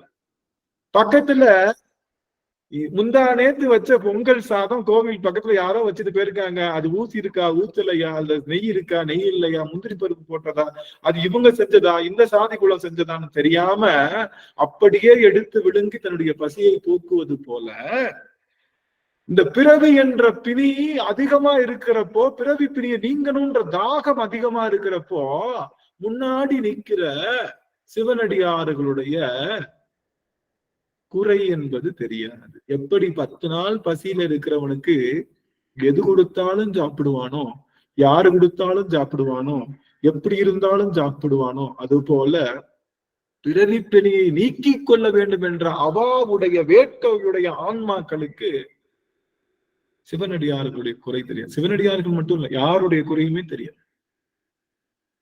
அப்ப குறை தெரியுதுன்னா என்ன அர்த்தம்? இது 3 நாள் சாப்பிட்டு புளிச்ச ஏப்பத்துல இருக்குன்னு அர்த்தம். அப்படித்தானே? 3 நாள் சாப்பிட்டு புளிச்ச ஏப்பத்துல இருக்கிற வைக்கிறப்ப என்ன பண்ணோம்? எனக்கு கடுகு வேணாம், எனக்கு கருவேப்பிலை வேணாம். என் புள்ள எல்லாம் வச்சோன்னு முதல்ல என்ன பண்ணதான், சோத்தை வச்சுட்டோம். என்ன பண்ணும்? சோத்தை அப்படியே கிண்டுறது, அப்படியே கிண்டி அந்த கடுகை மட்டும் தனியா எடுத்துக்கிறது, அப்படியே கருவேப்பிலை தனியா எடுத்துக்கிறது, தக்காளியை தனியா எடுத்துக்கிறது, அப்புறம் உள்ள இருக்கிற அந்த காயெல்லாம் தனியா. நான் சொல்லுவேன், அந்த சோறையும் தனியா வச்சுட்டு தட்டை மட்டும் தின்ட்டு போயிரு அப்படின்னு. சோறையும் தனியா வச்சுரு. இப்படி பார்த்து, அப்போ என்ன காரணம்னா, பீட்சா சாப்பிட்டு அதை சாப்பிட்டு இதை சாப்பிட்டு எல்லா டேஸ்டும் வந்ததுனால நமக்கெல்லாம், எங்க வீட்டுல எல்லாம் எங்க அம்மா எனக்கு தெரிஞ்சு குழம்பு வச்சு இந்த குழம்புல இருக்கிற காயத்தான் சைட்ல வைப்பாங்க. தனி காயெல்லாம் கூட்டெல்லாம் வச்சதுலாம் கிடையாது. அந்த காலத்துல பாத்துறீங்களா? ஒரே குழம்புல எல்லா காயையும் போட்டு வச்சுட்டு சாம்பார் வச்சாங்கன்னா சாம்பார்ல இருக்கிற காயை வலிச்சு ஒரு ஓரத்துல வைப்பாங்க. அதுதான் கூட்டு. தனியா முட்டைக்கோஸ் பொரியல், கத்திரிக்காய் பொரியல் அதெல்லாம் கிடையாது. அப்படி இருந்த காலம். இப்ப எல்லாம் இருக்கிறப்ப என்ன சொல்ல வரேன்னா, உங்களுக்கு உண்மையிலேயே பிறவி தாகம், பிறவியை நோக்குகின்ற தாகம் உங்களுக்குள்ள ஏற்பட்டுருச்சுன்னா யாருடைய குறையும், குறிப்பா சிவனடியாருடைய குறை கண்ணுக்கு தெரியுது அப்படின்னா பிறவியினுடைய தாகம் குறைஞ்சிருக்கு, தாகம் இல்லைன்னு அர்த்தம். அதுலயே நீங்க தெரிஞ்சுக்கலாம். பிறவி தாகம், உங்களுக்கு பிறவி நீக்குகின்ற தாகம் இருக்கா, இல்ல இன்னும் நிறைய பிறக்கணும்ன்ற தாகம் இருக்கா? நிறைய. அதனால அடியவர் பெருமக்களுடைய எந்த குறையும் ஒரு காலம் கண்களுக்கு முன்னாடி வரக்கூடாது. அப்படி வந்ததுன்னா அது பிறவி நோய்க்கு மருந்து அல்ல. இதுதான் சிம்டம். பிறவி நோய் போக போதும். என்னங்க எல்லா அடியாரையும் பார்த்தா எனக்கு ஒண்ணுமே தெரிய மாட்டேங்குங்க, அவங்க திருவடிகள் மட்டும் வீழணும்னு தோணுதுங்க அப்படின்னாலே பிறவி நோய் சீக்கிரம் போகுது அப்படின்னு ஒரு எண்ணம். புரியுதுங்களா? ரைட். அப்ப இந்த வகையில உள்ள போலாம். அடியா இதுல நம்ம சொன்னதுதான் சொல்ல போறாரு சாமி. என்னடா ஒரு செய்தி, இந்த ஒரு செய்தி எல்லாம் தயவு செய்து ஆன் பண்ணிக்கலாம். ஒரே ஒரு ப்ளீஸ் தயவு செய்து ஆன் பண்ணிக்கணும். ஒரே ஒரு நிமிடம். ஒரு கேள்வி இருக்கு. என்னடா இவன் வர்றான், வந்துட்டு யாத்திரை பத்துங்கிறான், 6 மணிக்கு 6:10 ஆரம்பிக்கிறான், அந்த தானே 1 மணி நேரம் ஓட்டி விட்டு கடைசி 1/2 மணி நேரத்துல தான் பாட்டுக்குள்ள போறான். இந்த ஏன் மொதல் 1/2 மணி நேரம் நீ பாட்டுல மொதல் 1 மணி நேரத்துக்கு என்ன பண்ற? ஏற்கனவே சொன்ன செய்தி ஏன் சொல்ற அப்படின்னா காரணம் என்னன்னா முக்கியமான செய்தி நான் சொல்லணும். ஏன்னா அடியார்களுக்கு சொல்ல வேண்டிய காரணம். இப்போ இந்த முன்புலம் பின்புலம் நம்ம கோர்ஸ் நடத்தல. முதல்ல விஷயம் நம்ம கோர்ஸ் நடத்தல. திருவாசகத்தை முடிக்கணும், 51 பதிகத்தை முடிச்சிடணும்ன்ற எண்ணம் நமக்கு இல்லவே இல்லை முதல்ல. ஏன்னா எத்தனை ஆண்டுகள் அதுக்கு ஆகும் தெரியல. ஒருவேளை ஒரு 25 ஆண்டுகள் கூட ஆகலாம். நம்ம மொத்த திருவாசகம் அப்ப கூட முடிப்போமான்னு தெரியாது, ஆகலாம். நமக்கு அடுத்த தலைமுறைகள் கூட எடுத்து பேசிக்கிட்டு இருக்கலாம். நமக்கு திருவாசகத்தை நிறைவு செய்ய வேண்டும் என்ற எண்ணம் கிடையாது. திருவாசகத்தில் உள்ளக்கூடிய இளையோடைய செய்திய நாம எப்படி ருசிக்கணும்ன்றதுக்காக மட்டும்தான் பார்க்கணும். அதுக்காக எடுத்த உடனே என்ன பண்ணக்கூடாது அப்படின்னா, எடுத்த உடனே நம்ம அந்த செய்திக்குள்ள போறதை விட அந்த மைண்ட் செட், ஏன்னா நம்ம வார்ம் அப் எல்லாம் பண்ணி தான் உள்ள போகணும். அந்த வார்ம் அப் பண்ணி உள்ள போறப்பதான் அந்த செய்தி உள்ளுக்குள்ள போகுன்றதுனால நம்ம மைண்ட் வார்ம் அப் நமக்கு கிடைக்கணும். என்ன சொன்னோம்? திரும்ப திரும்ப இந்த ஆன்மாவினுடைய குறை என்ன? அறிவித்தால் மட்டுமே அறியும். ஆன்மாவுக்கு அறிவித்தால் மட்டும் அறியும். இல்லைங்க எனக்கு எல்லாமே நல்லா புரிஞ்சிருச்சுங்க, எனக்கு எல்லாம் தெரியுங்க அப்படின்னா கண்டிப்பா ஏற்கனவே சொன்னது திரும்ப கேட்டா தெரியாது. ஆன்மாவுக்கு திரும்ப திரும்ப சொல்லணும். அதனாலதான் 12 திருமுறையில ஏற்கனவே நமச்சிவாய வாழ்கன்ட்டாரு. அதுக்கப்புறம் ஏன் இந்த 51 பதிகம்? அந்த ஒரு வார்த்தை பத்தலையா? அதான உண்மை. அதைத்தானே சொல்ல போறோம். நமச்சிவாய வாழ்கன்ற ஒரு வார்த்தை பத்தலையா? அதுக்கப்புறம் நாதன் தாள் வாழ்க, இமைப்பொழுது என்னன்னு நீங்க ஏன் டிஃப்ரெண்டா சொல்லணும்? ஆன்மாவுக்கு டிஃப்ரெண்டா சொல்றப்போ ஏதோ ஒரு வார்த்தையில பதியும். எல்லா ஆன்மாவுக்கும் ஒரே வார்த்தையில பதியாது. ஒவ்வொரு ஆன்மா பக்குவத்துக்கு தகுந்த மாதிரி. ஒரு ஆன்மாவுக்கு இமைப்பொழுது என்னன்னு நீங்காதான் தாழ் வாழ்க பிடிக்கும். ஒரு ஆன்மாவுக்கு ஈசனடி போற்றி பிடிக்கும். இப்படி ஒவ்வொரு ஆன்மா பக்குவத்துல ஒரு படியில ஒண்ணு சிக்கிக்கிறோம். அப்படி சிக்க வைக்கிறதுக்காகத்தான் நீங்க இந்த பறவை, வேடர்கள் பறவை பிடிக்க கண்ணி வைப்பாங்க பாத்துருக்கீங்களா? என்ன படிப்பாங்க? சிலந்தி வலை இருக்கிற மாதிரி நிறைய வலைய பின்னி வச்சிருவாங்க. வேகமா பறந்து உள்ளுக்குள்ள என்ன பண்ணும்? நல்லா கவனிங்க. பறவை வேகமா பறந்து வரும். சிலந்தி வலை மாதிரி மெல்லிசா பின்னி வச்சிருவாங்க. வேகமா என்ன பண்ணும்? சொருகிக்கிறோம். ஏதாவது ஒரு ஓட்டைக்குள்ள அந்த பறவை சொருகிக்கிறோம். அப்ப பறவை ஈஸியா பிடிச்சிடும். அது மாதிரி சாமி ஒரே பின்னல் தான். சிவன் என்ற பின்னல் நிறைய பின்னி வச்சா இந்த ஆன்மா ஒரு ஓட்டையில மாட்டிக்காது, கண்டிப்பா மாட்டிக்காது.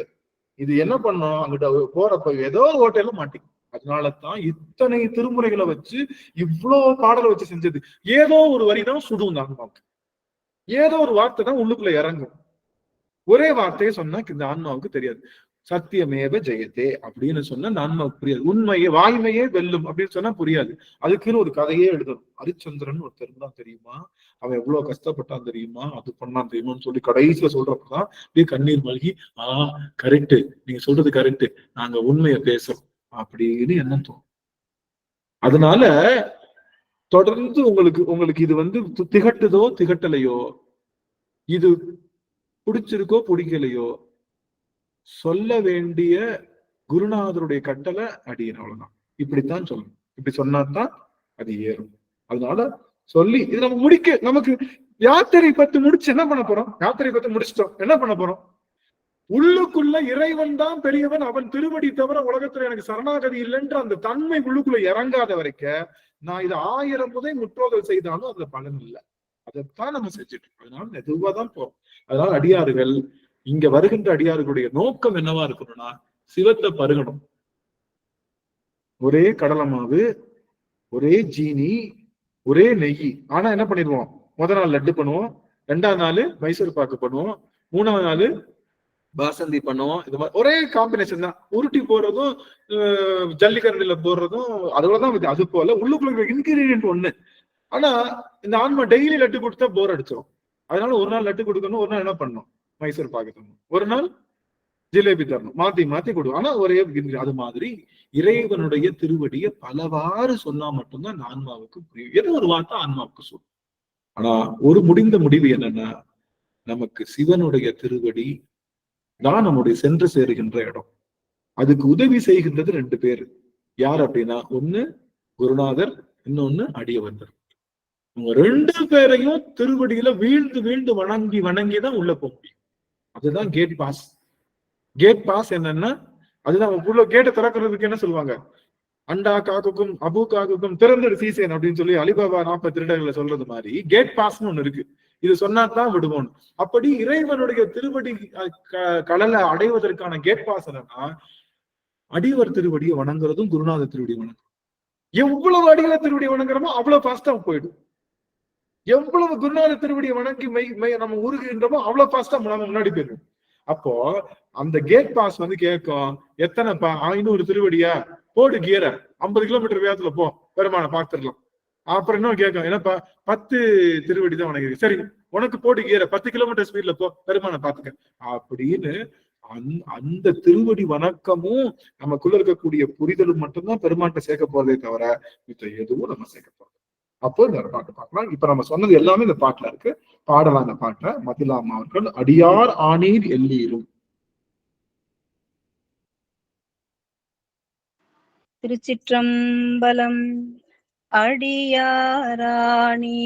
எல்லீரும் அகல விடுமின் விளையாட்டை கடிசேரடியே வந்தடைந்து கடை கொண்டிருமின் திருக்குறிப்பை செடி சேருடலை செல நீக்கி சிவலோகத்தே நமை வைப்பான் பொடி சேர்மேனி பூயங்கன் தன் பூவார் கழற்கே புகவிடுமின் பூவார் கழற்கே புகவிடுமின்.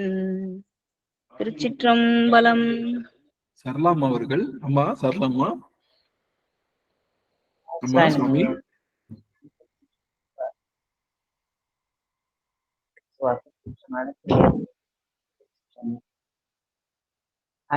அடியாரானீர்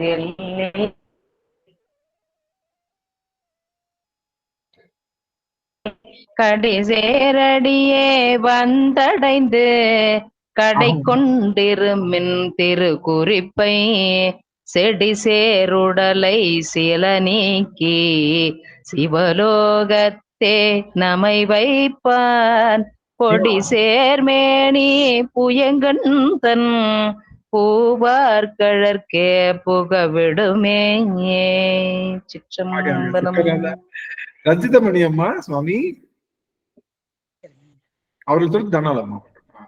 அடியாரானீர் எல்லீரும் அகல விடுமின் விளையாட்டை கடிசேரடியை வந்தடைந்து கடை கொண்டிருமின் திருக்குறிப்பை செடி சேருடலை செல நீக்கி சிவலோகத்தே நமை வைப்பான் பொடி சேர்மேனி புயங்கந்தன் பூக்கே புகவிடுமே பூவார் களக்கே புகவிடுமே. திருச்சிற்றம்பலம். நன்றி சுவாமி. இறுதியாக அம்மா அவர்கள் தனால் அம்மா அவர்கள். தனால் அம்மா சுவாமி அம்மா கரமேத்து அவங்களோட நிறைவு செய்யறோம். உள்ள போயிடலாம். சிவாய நமங்க. அடியாரானீர் எல்லீரும் அகல விடுமின் விளையாட்டை கடிசேரடியே வந்தடைந்து கடை கொண்டிருமின் திருக்குறிப்பை செடி சேருடலை செல நீக்கி சிவலோகத்தே நமை வைப்பான் பொடி சேர்மேனி புயங்கன் தன் பூவார் கழற்கே புகவிடுமே. அடியார் ஆனீர் எல்லீரும் கேக்குறாரு. நம்மளை பார்த்து கேக்குறாரு. எல்லாரும் அடியார் ஆயிட்டீங்க இல்ல, நம்ம மட்டும் கேக்குறாரு. என்ன கேக்குறாரு? அடியார் ஆனீர் எல்லீரும், எல்லாரும் அடியார் ஆயிட்டீங்க இல்ல கேக்குறாரு கேள்வி. ஆயிட்டீங்களா இல்லையா? ஆயிட்டீங்களா இல்லையா? ஆயிட்டம் ஆயிட்டம்.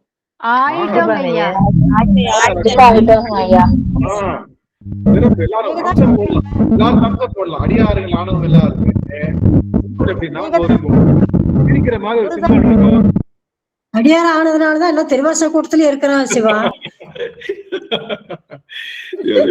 அடியார் ஆயிட்டனாலதான் திருவாச கூட்டத்திலயும் இருக்க. Right right. அப்போ வேடிக்கை பார்க்கல யாரும் வரல. இப்ப வேடிக்கை பாக்குறவங்களுக்கும் வந்திருக்கலாம், என்னதான் நடக்குது, என்னதான் பண்றாங்க. அப்ப எல்லாரும் அடியார் ஆயிட்டா. அவர் கேக்குறாரு, அடியார் ஆனீர் எல்லி ஆயிட்டீங்க இல்லப்பா. ஆனா ஒண்ணு சொல்றேன்னு சொல்றாரு யாரு சாமி. இந்த பாடல் பூரா என்ன பண்றாருன்னா கொஞ்சம் ஸ்ட்ரிக்டாவே இருக்காரு. அடியார் ஆனீர் எல்லீரும், எல்லாரும் அடியார் ஆயிட்டீங்கல்ல, எல்லீரும் அகல விடுமின் விளையாட்டு, இனிமே விளையாடக்கூடாது. நான் சொல்லுவோம்ல, பஸ்ல ஏறப்போ இங்க பாரு, அங்க ரோட்ல போயிட்டு இருக்க, அங்கங்க பார்க்க கூடாது, விளையாடக்கூடாது, பொறாக் பார்க்க கூடாது, பார்த்து போகணும் சொல்லுவோமா இல்லையா? அது மாதிரி சாமி சொல்றாரு, அடியார் ஆனீர் எல்லீரும், எல்லாரும் அடியார் ஆயிட்டீங்கல்ல, அது வந்து பிரச்சனை இல்லையில, அதுவே பிரச்சனை இல்லை. அப்போ அகல விடுமின் விளையாட்டு. அகல விடுமின்னு என்ன அர்த்தம்? மொத்தமா விட்டுருங்கன்னு அர்த்தம். விளையாட்டு அப்படின்னு என்ன சாமி? விளையாட்டுன்னா என்ன? ஒரு விளையாட்டு.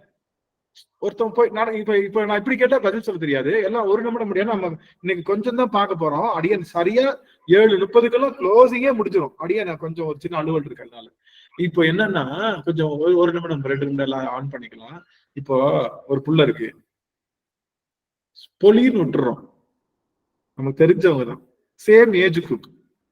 பொலின்னு கண்ணத்துல விட்ட உடனே அப்படி திரும்பி பாக்குது, அந்த பிள்ளை கோபமா திரும்பி பாக்குது, நம்ம ஃப்ரெண்டு தான் இல்ல, நமக்கு தெரிஞ்சவங்க சொன்ன என்ன சொல்றான், சும்மா விளையாட்டுக்கு அப்படின்னு என்ன அர்த்தம்? அப்படின்னு என்ன அர்த்தம்? என்ன அர்த்தம்? எடுத்துக்க வேண்டாம்னு அர்த்தங்க. பொய் விளையாட்டுங்க, அதை சீரியஸா எடுத்துக்க வேண்டாம்னு அர்த்தங்க. ஈசன் புரியல தேவியம்மா சொல்லுங்க. எடுத்துக்காம இருக்கிறதுன்னு அர்த்தம் தானங்க. ஈசன் எடுத்துக்கிறதா இல்லைங்க, சீரியஸா எடுத்துக்க வேண்டாம். அதே ரைட் அழகு. எனக்கு என்னன்னா சீரியஸா எடுத்துக்க கூடாது அப்படிதான் அர்த்தம். விளையாட்டுக்கு பண்றோம்னா என்ன அர்த்தம்?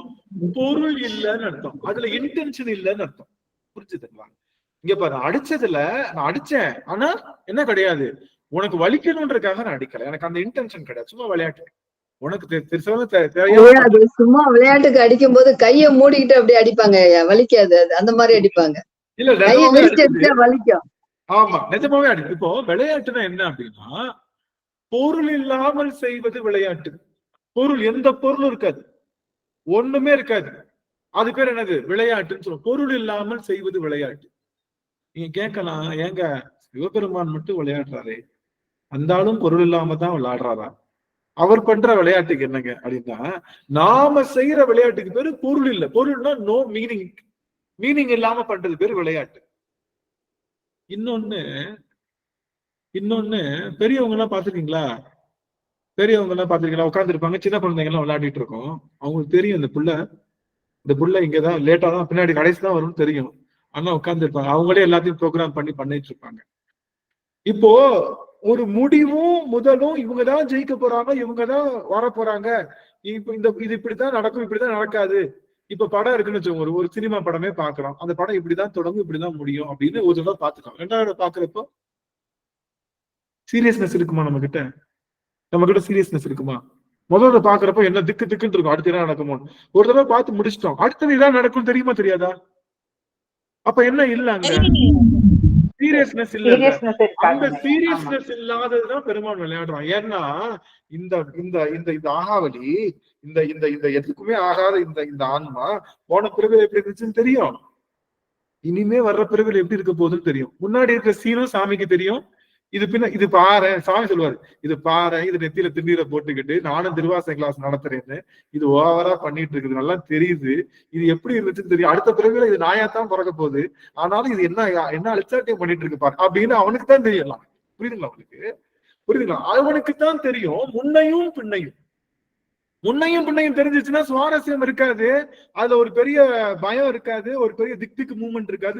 அந்த விளையாட்டை செய்தது சிவபெருமான். அவன் செய்கின்ற விளையாட்டுக்கு பேர் என்ன அப்படின்னா, முன்னும் பின்னும் அறிந்து செய்வதனால அவனுக்கு அது விளையாட்டுன்னு பேர். அதனாலதான் அவன் செய்யற விளையாட்டுக்கு பேரு திருவிளையாடல். அவனுக்கு முன்னாடி தெரியும் மணிவாசக பெருமான் வருவாருன்னு தெரியும், முன்னாடியே உட்கார்ந்துருந்தான். இவர் பின்னாடி போய் அடிவாங்க போறாரு, அதனால நம்ம பிட்டுக்கு மண் சுமந்து வரப்போறோம்னு தெரியும், அதனால பின்னாடி வந்தான். அவனுக்குத்தான் முன்னையும் தெரியும் பின்னையும் தெரியும், அதனால அவன் செய்வது விளையாட்டு. நமக்கு முன்னாடி தெரியுமா? முன்னாடி தெரியுமான்னு கேட்டா ரெண்டுமே ஒண்ணும் இல்ல. தெரியும். 10 நாளைக்கு முன்னாடி என்ன பண்ணிக்கிட்டு இருந்த நீ எல்லாம் கரெக்டா சொல்லுங்க பாக்கலாம். 10 நாளைக்கு முன்னாடி, அதாவது 10 நாளைக்கு வேணாம், போன வாரம் புதன்கிழமை, இன்னைக்கு இப்ப மணி எத்தனை இங்க? எனக்கு 7:12. உங்களுக்கு என்ன மணி? அங்க 9:45. 9:42. 9:42. அந்த 9:42க்கு நீங்க போன வாரம் எந்நேரம் என்ன பண்றீங்க? புதன்கிழமை சொல்லுங்க பாக்கலாம். நீங்க தானே ஈஸியான ஆன்சர் ஆகி போச்சு. ஐயோ, சரி, ஓகே. வியாழக்கிழமை, இப்ப வாங்க மணிக்கு, வியாழக்கிழமை 7 மணிக்கு என்ன பண்ணிட்டு இருந்தீங்க போன வாரம்? சிரமம் தானே? நம்ம மக்கள் கிட்ட கொஞ்சம் விளையாட முடியாது போங்க, எல்லாம் கரெக்டா பால் அடிச்சிரு, 6 அடிச்சிரு. சரி, ஓகே. நான் என்ன சொல்ல வரேன்னா, போனதும் தெரியாது, இனிமே வரப்போறதும் தெரியாது. நம்ம பண்றது விளையாட்டா? சீரியஸ்னஸ் இருக்கு, திக்கு திக்கு இருக்குல்ல. நாளைக்கு என்ன ஆகுமோ, நாளை கழிச்சு என்ன ஆகுமோ, திக்கு திக்கு இருக்குல்ல. சிவபெருமான் இருக்காருன்னு சொன்னாலும் அந்த ஆளு கிடக்காரு, நாளைக்கு எனக்கு என்ன ஆகுமோ தெரியலையே. திக்கு திக்கு மொமெண்ட் தான். அப்போ நாம பண்றது கேள்விய மாத்திக்கிட்டு இருக்கணும். அடுத்த வாரம் என்ன பண்ணுவீங்க கேட்டீங்கன்னா சொல்லிருக்க மாட்டாங்க. இல்ல அடுத்த வாரம் தெரியாது. கரெக்ட். இப்ப அடுத்த வாரம் என்ன பண்ணுறோம்? அப்ப என்ன சொல்ல வரேன்னா, நமக்கு என்ன பண்ணுவோம்னு தெரியாது, ஆனா நம்ம செய்யறது விளையாட்டு. நம்ம செய்யறது விளையாட்டுன்றாரு சாமி. அகல விடுங்கன்னு விளையாட்டுன்றார் சாமி. செய்யறது விளையாட்டு. என்ன விளையாட்டு? அவனுக்கு முன்னும் பின்னும் தெரிஞ்சுனா அது விளையாட்டு. இன்னொன்னு தெரிஞ்சுக்கோங்க, பொருள் இல்லாம செய்யறதுக்கு பேரும் விளையாட்டு. எந்த மீனிங் இல்லாம செய்யறதுக்கு பேரும் விளையாட்டு. நாம செய்யறது எல்லாமே மீனிங்லெஸ். நம்ம பண்ற விளையாட்டுக்கு பேரு மீனிங்லெஸ் விளையாட்டு. சிவபெருமானுக்கு தெரிந்த விளையாட்டு எல்லாம் தெரிஞ்சனால அதுக்கு அவனுக்கு விளையாட்டு. புரியுதுங்களா? அவன் எல்லாம் தெரிஞ்ச விளையாட்டு, இது எதுவுமே தெரியாத ஜீரோ விளையாட்டு, மீனிங்லெஸ் விளையாட்டு, பொருளற்ற விளையாட்டு, பொருள் பொதிந்த விளையாட்டு. அதனாலதான் அதுக்கு பேர் திருவிளையாடு. நம்ம பண்றதுக்கு பேர் விளையாட்டு. நாம செஞ்சுட்டு இருக்கோம் பாருங்க வேலை. பிள்ளைக்கு என் பிள்ளை எப்படியாச்சும் படிக்கணும், டாக்டருக்கு படிக்கணுன்றதுக்காக நம்ம வெளிநாடு ஓடி, அங்க ஓடி, இங்க ஓடி காசு சேர்த்து வந்தா, எப்பா எனக்கு இது வேணாம்ப்பா, நான் வேற படிப்பு தான் படிக்க போறேன்னு நான் சொல்றதும் இல்ல. ஆக நான் என்னமோ உள்ள நினைச்சுக்கிட்டு நான் ஓடிட்டு இருக்கேன். ஆனா எதுக்குமே பொருள் இல்லை என்பதை தெரிஞ்சதுனால தயவு செய்து உங்களுடைய விளையாட்டை விட்டு விடுங்கன்ற. நீங்க செய்கின்ற அத்தனை காரியமும் என்ன பட்டது? அதுதான் கேட்கிறாரு. அடியார் ஆணீர் எல்லீரும். எல்லாரும் அடியார் ஆயிட்டீங்கல்ல? ஆயிட்டீங்களா இல்லையா? எல்லாரும் அடியார் ஆயிட்டீங்கல்ல? அடியார் ஆனதுக்கு அப்புறம் பொருளற்ற விளையாட்டை நிறுத்திருங்க. இனிமேல என் பிள்ளை ரேவதியம்மா, சுவாமி தான் சொல்ல வரீங்களா? ரேவதி செல்வகுமார் அம்மா. இல்லைங்க ஐயா, தெரியாம கைப்பற்று. ரைட். இப்போ முக்கியமான செய்தி, அடியார் ஆயாச்சு. இனிமேலும் அடியார் ஆயிட்டோம். என்ன அர்த்தம்? சிவன் கலலை ஓடும் செம்பன்னும் மன்னிக்கலாம், ஓடும் கவந்தியும் உறவென்றே உள்கசிந்து தேடும் பொருள் சிவன் கலலை என நினைந்து கூடும் அடியார்கள் குமண்ட இட. மன்னிக்கணும், யார கண்டா சொல்லுங்க அந்த பாட்ட. ஆடும் குலாத்தில்லை ஓடும் கவலையுமே உறவென்று உள்ளிட்டு தேடும் பொருளே சிவன் கடலே என தெரிந்து கூடும் உயிரும் குமண்டையிட ஆடும் குலாத்தில்லை ஆண்டானை உண்டன்று. அப்போ அடியார் இலக்கணம்னு என்ன அர்த்தம்னா, இறைவனுடைய திருவடிதான் முழுசுன்னு நினைக்கிறது பேர் தான் அடியாரு. நீங்க அடியார் ஆயிட்டீங்களான்னு கேட்டா ஆமான்ட்டீங்க. அப்போ இனிமே நம்மளை பிடிச்சுக்கிட்டு இருக்கக்கூடிய இந்த சுத்தமா இந்த மீனிங்லெஸ் விளையாட்டை விட்டுருங்கன்ட்டு சாமி. யாத்திரைக்கு போனோம்னா அதுதான் முக்கியமானது. நீ இறைவனுடைய திருவடியாகிய பேரண்ட நாயனுடைய திருவடியில ஒன்று சேரணும்னு நினைச்சீங்கன்னா உங்களுடைய பொருளற்ற வாழ்க்கையை தயவு செய்து விட்டு விடுங்கள். முதல் டிஸ்கிளைமர் போடுற சாமி. நீ பண்ணிக்கிட்டு இருக்கிறது எல்லாமே என்ன சொல்றாரு படத்துல, நம்ம இந்த படத்துல சொல்ற மாதிரி, நம்ம வடிவேல் சொல்ற மாதிரி, நீ புடுங்கிட்டு இருக்கிறது எல்லாமே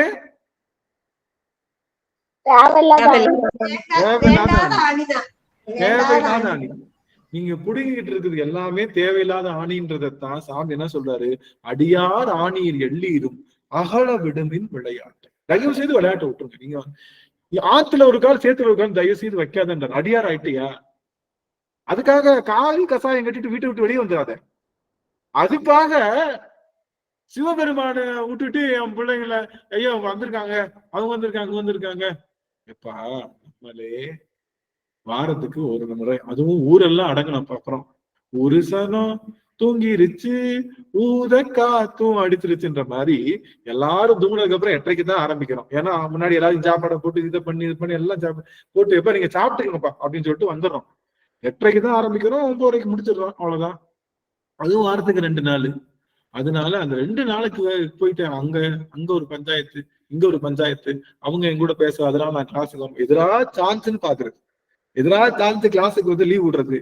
அதனால அது மாதிரிலாம் இல்லாம நான் என்ன சொல்ல வரேன்னா, அடியார் ஆயிட்டோம், இனிமே நீங்க செய்கின்ற அனைத்தும் சிவபெருமானை பற்றி செய்யாத எல்லாமே என்னதான் விளையாட்டு தான், பொருளற்ற ஒரு செயல். அது மீனிங்லெஸ் ஜாப். நீங்க மீனிங்லெஸ் ஜாப் பண்ணாதீங்கன்ற, தயவு செய்து மீனிங்லெஸ் ஜாப் பண்ணாதீங்க. அப்ப மீனிங்ஃபுல்லான ஜாப் என்னங்கயா அப்படின்னா, கடிசேர் அடியை வந்தடைந்து. கடி என்றால் கடி நனி, அதான் உரிச்சொல்னு சொல்லுவோம். கடி நனி அப்படின்னு என்ன அர்த்தம்? அது சிறப்பு, மென்மையான திருவடிகள். மென்மை. அதாவது அந்த பெண் அப்படிங்கிறது எப்படிப்பட்ட பெண்? அழகான பெண். அவ எப்படிப்பட்ட பெண்? அவ உயரமான பெண். அவ எப்படிப்பட்ட பெண்? அந்த பெண் என்பதற்கு ஒரு உரிச்சொல்லா போடுவோம். இங்க கடிசேர் என்பது பெருமானுடைய அந்த திருவடி, சிறப்பு மிக்க, மென்மை பொருந்திய, மேன்மை பொருந்திய. இந்த கடி நனினா எக்ஸலன்ட்னு சொல்லுவோம், சூப்பர்ன்னு சொல்லுவோம்ல. கடி நனி தவ, கடி நனி தவ, இதெல்லாம் என்னன்னா சூப்பர் அப்படின்னு சொல்லக்கூடிய ஒரு உரிச்சொல். அந்த உரிச்சொல்லை சாமி போடுறாரு. இப்போ பொருளற்ற வாழ்க்கைன்னு சொல்லிட்டீங்கன்னா, இப்ப பொருளான வாழ்க்கை எது அப்படின்னு கேட்டா, பொருளான வாழ்க்கை ஒண்ணு இருக்குப்பா. அது என்னன்னா, கடிசேர் அடியே வந்தடைந்து. சிவபெருமான் அடியேன்னு போட்டார். அடியேன்னா அதை தவிர வேற எதுவும் கிடையாது. கடிசேர் அடியே வந்தடைந்து கடை கொண்டு இருமின் திருக்குறி. கடை கொண்டு அர்த்தம், கடைன்னு அர்த்தம் லாஸ்ட். கடை கொண்டு என்னது? லாஸ்ட். இங்க வந்ததுக்கு அப்புறம் நீ திரும்ப எதையும் தேடக்கூடாது. ஒன்ஸ் வந்துட்டோம்னா, வந்ததுக்கு அப்புறம் என்ன பண்றது?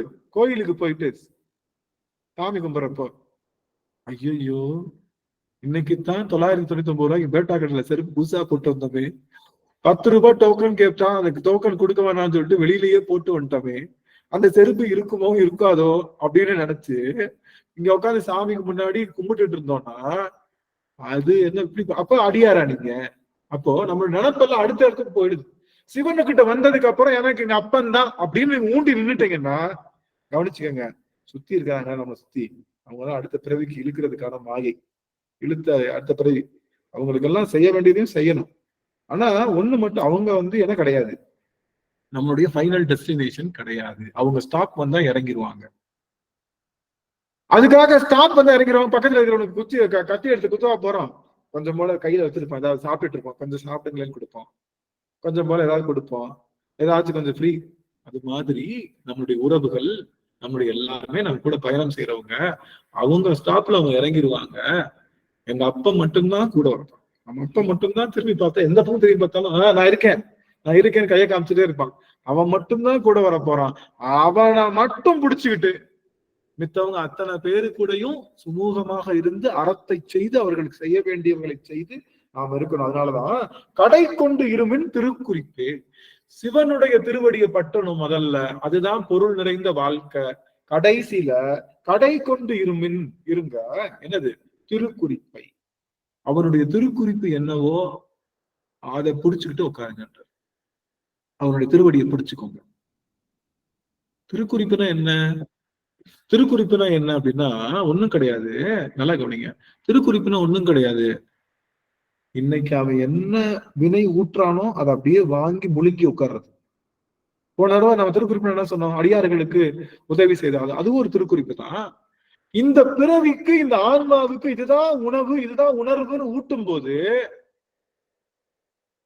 அப்படியே முழுங்கி உட்காருது. கதறக்கூடாது. கதறது அப்படியே, சாமி கண்ணு இருக்கா, காது இருக்கா, உனக்கு மூக்கு இருக்கா, உனக்கு அபிஷேகம் பண்ணேனே, உனக்கு 2 வருடம் பால் ஊத்துனேனே, என்னை இப்படி கதற விடுறீங்க சாமி அப்படின்னு. ஏற்கனவே சொன்ன, திரும்ப இருந்தா அடியாருக்கு சொல்றேன். பரமஹம்சர் மகாகாளியை தினமும் தரிசிப்பார். பேசிக்கிட்டு இருப்பார் அம்மா கிட்ட, அம்மா எப்படி இருக்க, நல்லா இருக்கியா, நல்லா சாப்பிட்டியா? அம்மா காளி தேவி பிரத்யட்சமா உட்காந்து பேசிட்டு இருப்பாளாம். ஏன்னா ஆமாப்பா, போயிடுவாளாம், திரும்ப வருவாளாம், போயிடுவாளாம். முதுகுல பார்த்தா முதுகு பொழந்திருக்குமா, இவர் முதுகு ரெண்டா பொழந்திருக்கும், பொழந்து அப்படியே சீல் வடிச்சிட்டு இருக்கும் ராமகிருஷ்ணனுடைய முதுகுல. ஒரு நாளும் அவ கேட்டது இல்லையா உன் முதுகு வலி நல்லா இருக்கான்னு. இவரும் சொல்லது இல்லையா எனக்கு முதுகு வலிக்குதுமா, இது எப்படியாவது சரி பண்ணி கூட. அவதான் வர்றா இல்ல, அவளுக்கு தெரியாத விஷயமா, அவளுக்கு தெரியாத விஷயமா, அவளுக்கு முதுகு வலி சரி பண்ணணும்னா சரி பண்ணிட்டு போயிருப்பாளே. நான் எதுக்கு அவட்ட தனியா கேட்கணும்? வந்து எனக்கு குசலம் விசாரிக்கிறேன், நானும் அவ கூட பேசுறேன், சந்தோஷமா இருக்கேன், முதுகும் வலிக்கத்தான் செய்யுது, ஆனா எங்க அம்மாவை பார்த்து பேசுறேனே அப்படின்னு ஒரு நாளும் தன்னுடைய முதுகு வலியை சரி செய்து கொள் என்று காளி தேவியிடம் விண்ணப்பம் வைக்கல. ராஜபிளவை தானங்க ஐயா அந்த ராஜபிளவையும் சொல்றாங்க, அது வந்து நம்ம யோகத்தினால் பிழைந்த ராஜபிளவையும் சொல்றாங்க, இல்ல மத்த விஷயங்களும் சொல்றாங்க. நமக்கு அது விஷயம் இல்லை, ஆனா வழி பெற்றிருக்காரு சுவாமி, வழி பெற்றிருக்காரு. நான் என்ன சொல்ல வரேன்னா, அவர்கள் எல்லாம் போய் இதுக்காக தனியா போய் நம்மள என்ன பண்ணிருப்போம், என்ன பண்ணிருப்போம், ஒரு இடர்கலையின் பதியம் பாடுவோம், முதல்ல என்ன பண்ணுவோம், ஒரு இடர்கலையின் பதியம் பாடுவோம், ஒரு திருநீற்று பதியம் பாடுவோம், பாடித்தான் வைப்பமே. அவனுக்கு தெரிஞ்சால்தான் கொடுத்தான். இது வழி, இந்த வழியை தாண்டினாதான் இந்த பிள்ளைக்கு இந்த பிறவி போகுன்றதா கொடுத்தேன். நம்ம என்ன பண்ணுவோம், இடர்கலையும் பதிகம் சொல்லி இடரத்தான் உருவாக்கிக்கிறோம். இடர்கலையும் பதிகம் பாடி அடுத்த பிறவிக்கான வேற.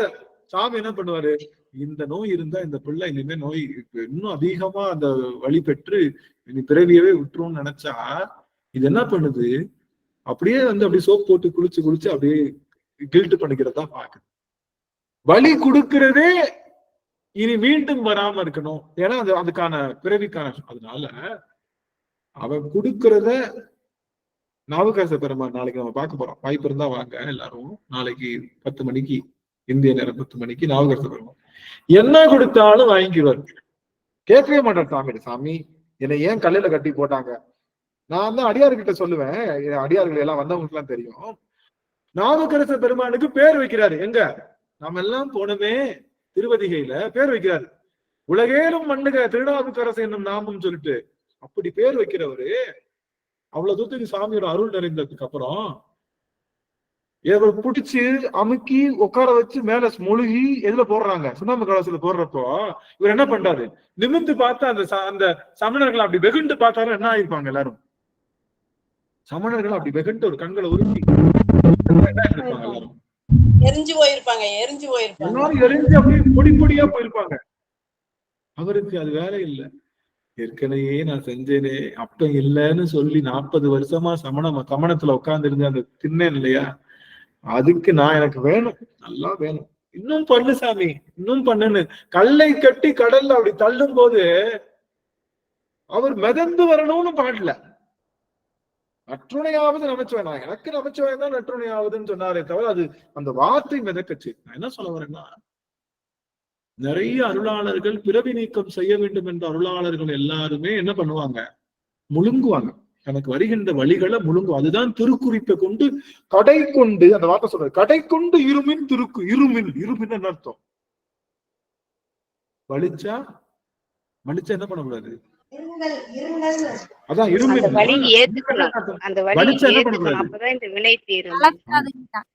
முதுகுல சுளீர்னு அடிப்பாரு எங்க சார் பார்த்தேன்னா வச்சுங்களேன், நாங்க எல்லாம் உட்காந்துருப்போம், நல்ல வேலை நான்லாம் நாள் வரைக்கும் அடி வாங்கினதே இல்லை லைஃப்ல, அது ஒரு பெரிய விஷயம். 2 தடவை அடி வாங்கியிருக்கேன், அந்த அடிக்கு ஓவர் ஆக்டிங் பண்ணிருக்கேன். அதெல்லாம் என்ன பண்ணுவாங்க ஃப்ரெண்ட்ஸ் எல்லாம் நிறைய தப்பு பண்ணுவாங்க, போட்டுருவாரு, முழங்கால் போட்டுருவாங்க, முதுகுல சுளீர்னு அடிப்பாரு. யார் ரொம்ப முதுகு உழுக்குறாங்களோ இன்னும் 2 அடி விழுகும். ஆடாம அசையாம இருக்கணும். அடிச்ச உடனே என்ன பண்ணும், முதுகையும் ஆட்டக்கூடாது. இந்த ஆடு எல்லாம் புளி கொடுக்குதுன்னு சொல்லுவாங்க பாத்தீங்களா, தண்ணி ஊத்தோடனே ஆடு புளி கொடுக்கும் பாருங்க, அது மாதிரி அந்த மாதிரி முதுகுல அடிச்சவன யாரெல்லாம் வலிக்குதுன்னு ரொம்ப முதுகு ஆட்டினாங்கன்னா 3 அடி சுளின்னு விழுகும், அவன் முதுகு ஆட்டாத வரைக்கும். அது மாதிரி சாமி என்ன சொல்ற, இருமின்னா என்ன அர்த்தம், வலி வந்த உடனே குய்யோமியோன்னு கத்தாத, நீ அடியார் ஆயிட்டேல, உனக்கு வினைனா என்னன்னு தெரியும்ல, உனக்கு சஞ்சித வினை பிராரத்த வினை ஆகாமிய வினை எல்லாம் தெரியும்ல, இந்த வினை நீ தான் செஞ்சேன்னு தெரியும்ல, நீ செஞ்ச வினை நீ கழிச்சா மட்டும்தான் போகும்னு தெரியும்ல. இது எல்லாம் தெரிஞ்சதுக்கு அப்புறம் என்ன பண்ற, இந்த வினையை போக்கிக்கணும்ன்றதுக்காக வேற வினைக்காக ஓடுறியே. அப்ப நாங்கெல்லாம் பாடவே கூடாதா, அப்ப நாங்கெல்லாம் இடர்கலை பதிவு பாடவே கூடாதா? அது என்ன பாட்டு? அது என்ன சாமி? நெடுங்கிழமை மறையுடையாய் தோளுடையாய் வாசடை மேல் வளரும் பிறையுடையாய் பிங்ககனே உன்னை பேசினல்லாய் குறையுடையாய் குற்றமுறாய் கொள்கையினால் உயர்ந்த நிறையுடையார்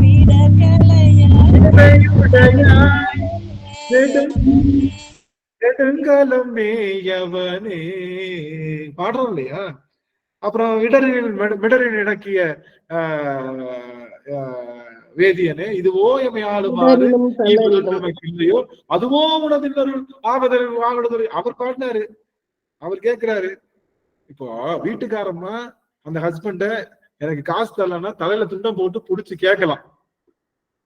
வீட்டுக்காரம்மா துண்டம் காசு கொடுக்கலன்னா, யோ என்னயா இந்த காசு கொடுக்க மாட்டேங்கிற, மாசம் என்ன ஆச்சு, மாசம் செலவு என்ன பண்றது, அந்த அம்மா பிடிச்சு கேட்கலாம்.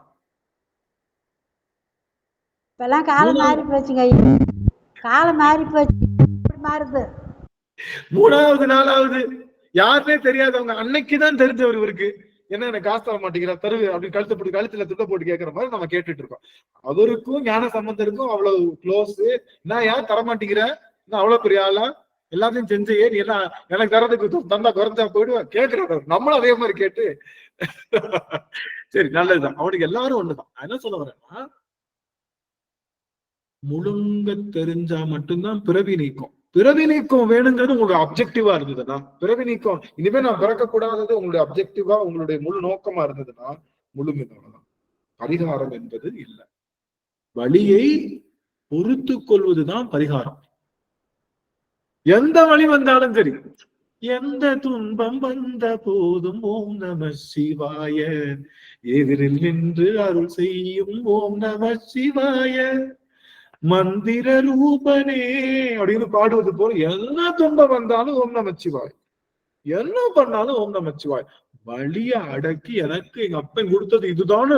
ஒரே ஒரு நாள் ஒரு கணம் நின்னுட்டீங்கன்னா பதறிக்கிட்டு உங்க முன்னாடி வந்து நிப்பான் பாருங்க. அவன் பதறிக்கிட்டு உங்க முன்னாடி வந்து நின்றுட்டு அப்படியே வாரி அணைத்து கொண்டு உங்களை வந்து அப்படியே பிறவிப்பினீர் உனக்கு இனிமே இல்லைன்னு ஒரு நாள் ஒரு கணம் அவன் கொடுக்கிற வழிய அப்படியே அனுபவித்து பெருமானே நின் பரிசு, பெருமானே நின் பரிசுன்னு ஒரே ஒரு நாள் சொல்லிட்டோம்னா, பிள்ளை அடிச்சுட்டு அந்த பிள்ளை அழுதுச்சுன்னா அம்மா என்ன பண்ணுவான்?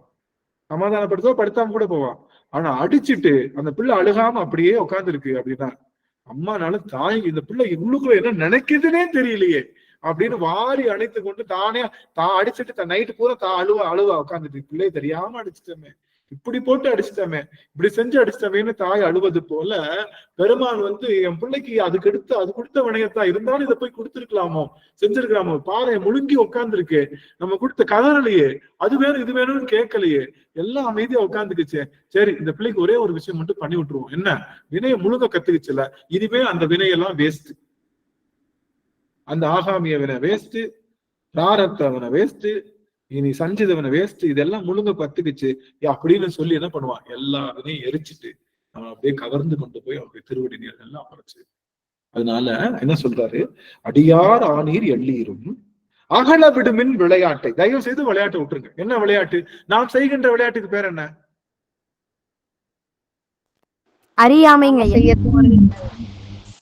ஒரு எந்த மீனிங்கும் இல்லாத பொருள் இல்லாத விளையாட்டுங்க. விளையாட்டு. நாம் செய்கின்ற அத்தனையும் பொருளற்றதுதான். பொருளற்ற விளையாட்டு நிறுத்திக்கங்க.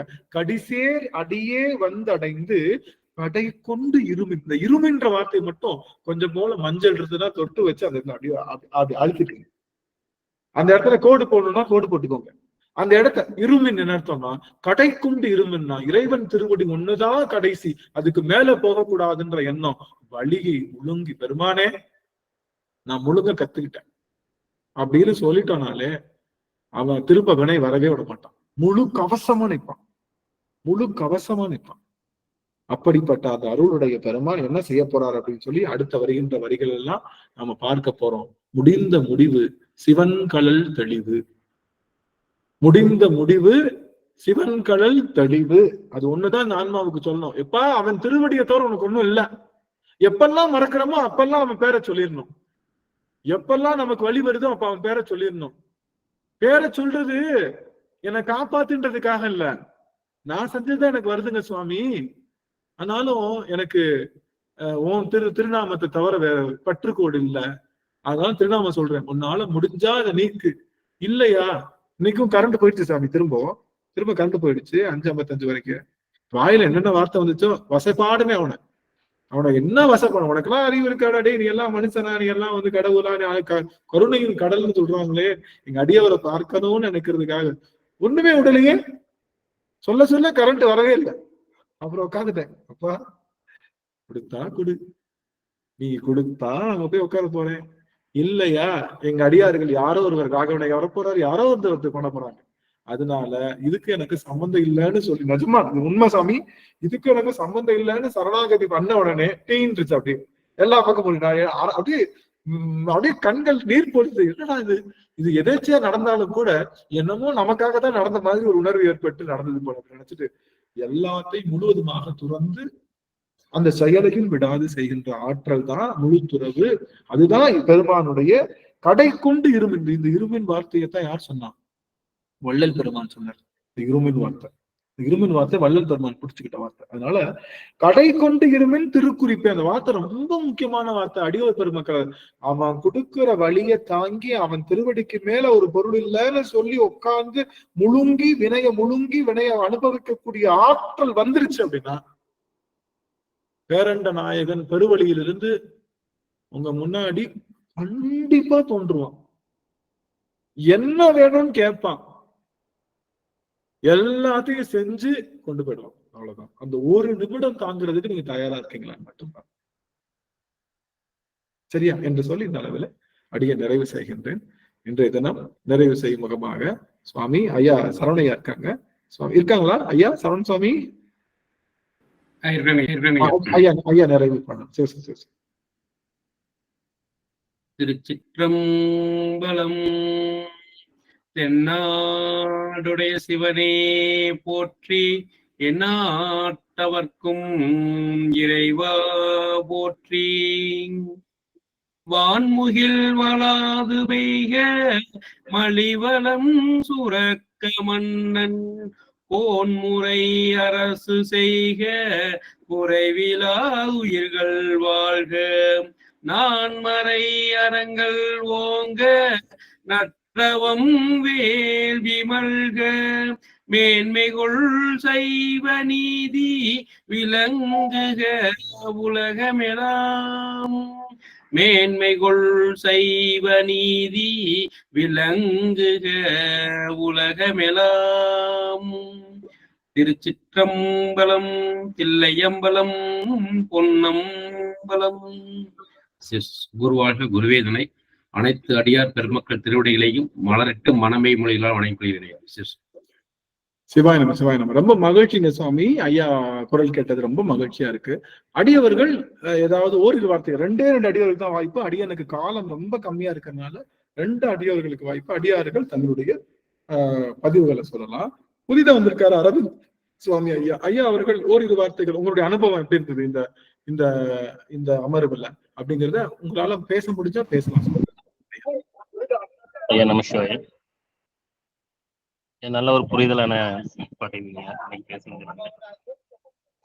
திருவடி வணங்குறத பத்தி. ஐயா கேக்குதுங்களா? கேக்குதுங்க சுவாமி. இந்த நிலையில அடியார வணங்கணும் அப்படிங்கறத தெரிஞ்சுக்கிட்டாங்க.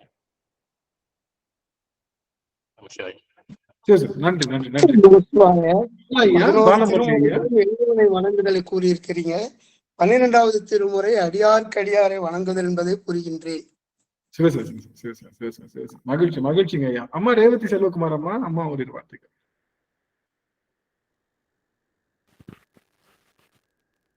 தன்னிலை எந்நிலை எந்த நிலை வந்தாலும் சிவன் நிலை மறவாது இருக்கணுங்கிற உண்மையை புரிஞ்சுக்கிட்டாங்க ஐயா இன்றைய அமைவூர்ல.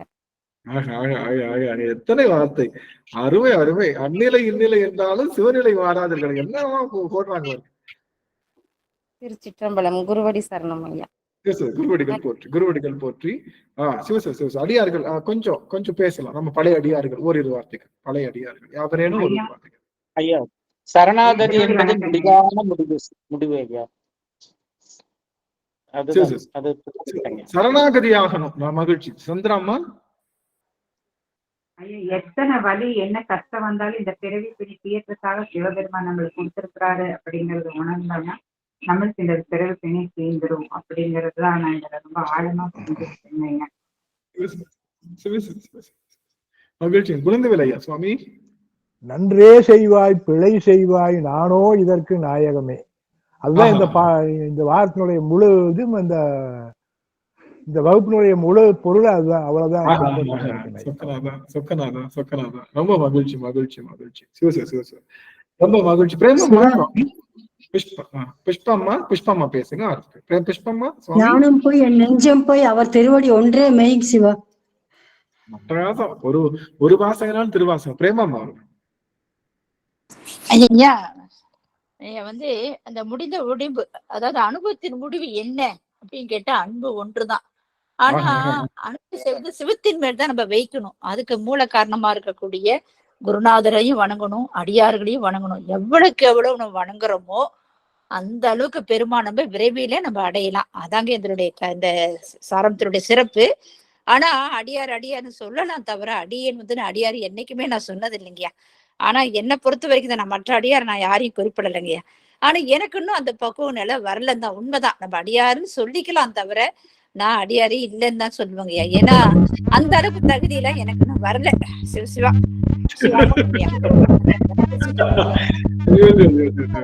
ஒத்துக்கிறதுக்கு பெரிய ஒரு மனப்பாங்கு வரணும். இல்ல அம்மாவுக்கு இருக்கு, இருந்தாலும் அவங்க அவருடைய தன்னடக்கத்தை சொல்லிக்கிறாங்க. ரொம்ப மகிழ்ச்சிங்க சுவாமி. நான் என்ன சொல்றேன்னா, அடியார்கள் தாங்கள் பெற்ற அனுபவங்களை கண்டிப்பா குரல் பதிவா நீங்க எல்லாரும் இங்க கொடுக்கணும் அப்படின்னு சொல்லி குரல் பதிவு கொடுங்க. குரல் பதிவு ரொம்ப கம்மியா இருக்கிறதுனால எல்லா அடியார்களும் குரல் பதிவா கொடுங்க. நம்ம திருவாசகேஸ்வரன் சொல்லி இந்த அளவுல சரஸ்வதி அம்மா சுவாமி அவர் காளியை பார்த்து கூட அவர் வலியை சொல்லல. சாமிக்கு தெரியும்னு சொல்ற அந்த நம்பிக்கை நமக்கு வரணும் ஐயா. அது ரொம்ப முக்கியம் ஐயா. கண்டிப்பாக அது நமக்கு வரணும்.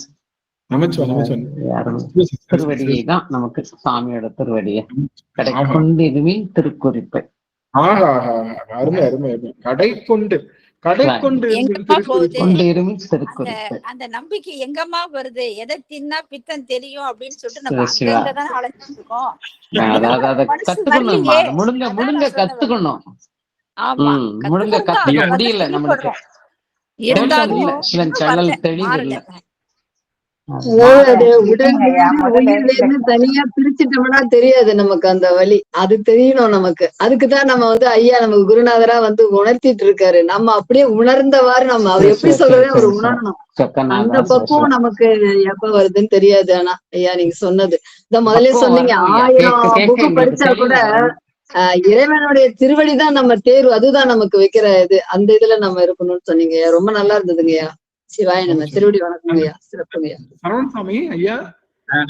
திருச்சிற்றம்பலம் ஐயா. அதாவது ஒரு டீ இருக்குன்னு அப்படின்னா பல டம்ளர்கள், அதாவது சில்வர் டம்ளர், வெள்ளி டம்ளர், தங்க டம்ளர், வைய பாத்திரம் எதுல ஊத்துனாலுமே டீயினுடைய தன்மை மாறாது. அதுல இருக்கக்கூடிய பொருளுடைய இதுதான் மாறிடும். அது போலத்தான் நம்ம 63 நாயன்மார்களும் வெவ்வேறான கோணத்துல ஆட்கொண்டாலுமே அவர்கள் அடைந்த ஒரே இது சிவரின் திருவடியே. சோ அந்த திருவடியை அடைவதற்கு நம்மளுக்கு இந்த களம் மிக இன்றியமையாததாக பயன்படுத்துது. அது தங்க திருவடி போட்டீங்க. அட்டகாசம் அட்டகாசம் அட்டகாசம். எளிமை எளிமை. அம்மா லோகநாயகி அம்மா நமச்சிவாய் சுவாமி. வணக்கம் ஐயா.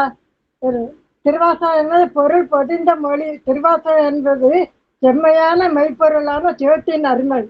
பெருமைகளை அவனுக்கும் அறிவிக்கும் அருண்மொழி என்பது தெளிவு. திருவாசகத்திற்கு உருகார், ஒரு வாசகத்திற்கு உருகார் என்பது உலகம் அறிந்த உண்மை மொழி ஐயா.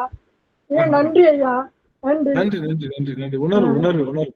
ரொம்ப மகிழ்ச்சிங்க சுவாமி. எல்லாருடைய திருவடியையும் அடியன் ஒரு சேர சென்னி மேல சூட்டி வழங்குகின்ற ரொம்ப இந்த தெளிவு உங்க எல்லாருக்கும் வரணும், நிறைய தெளிவுகள் பெறணும் என்று சொல்லி அணிமொழி அம்மாவோட நிறைவு செய்றோம். அணிமொழி அம்மா அவர்கள் சுவாமி அணிமொழி அம்மாவோட நிறைவு செய்றோம். அம்மாவோட ஐயா இந்த குலாப்பத்துல இருந்து நான் எனக்கு தெரிஞ்சுக்கிட்டது, இது நான் ஃபாலோ பண்றது எல்லா டைமும் எனக்கு வேலை செய்யற நேரம் போக எல்லா டைமும் ஓம் நமச்சிவாயா ஓம் நமச்சிவாயான்னு சொல்ல நல்லாவே அதோடைய உள் உணர்வு என்னுடைய மாற்றத்தை உருவாக்குதையா. இந்த 2 வாரமா தான் நான் அதை சொல்ல ஆரம்பிச்சிருக்கேன்.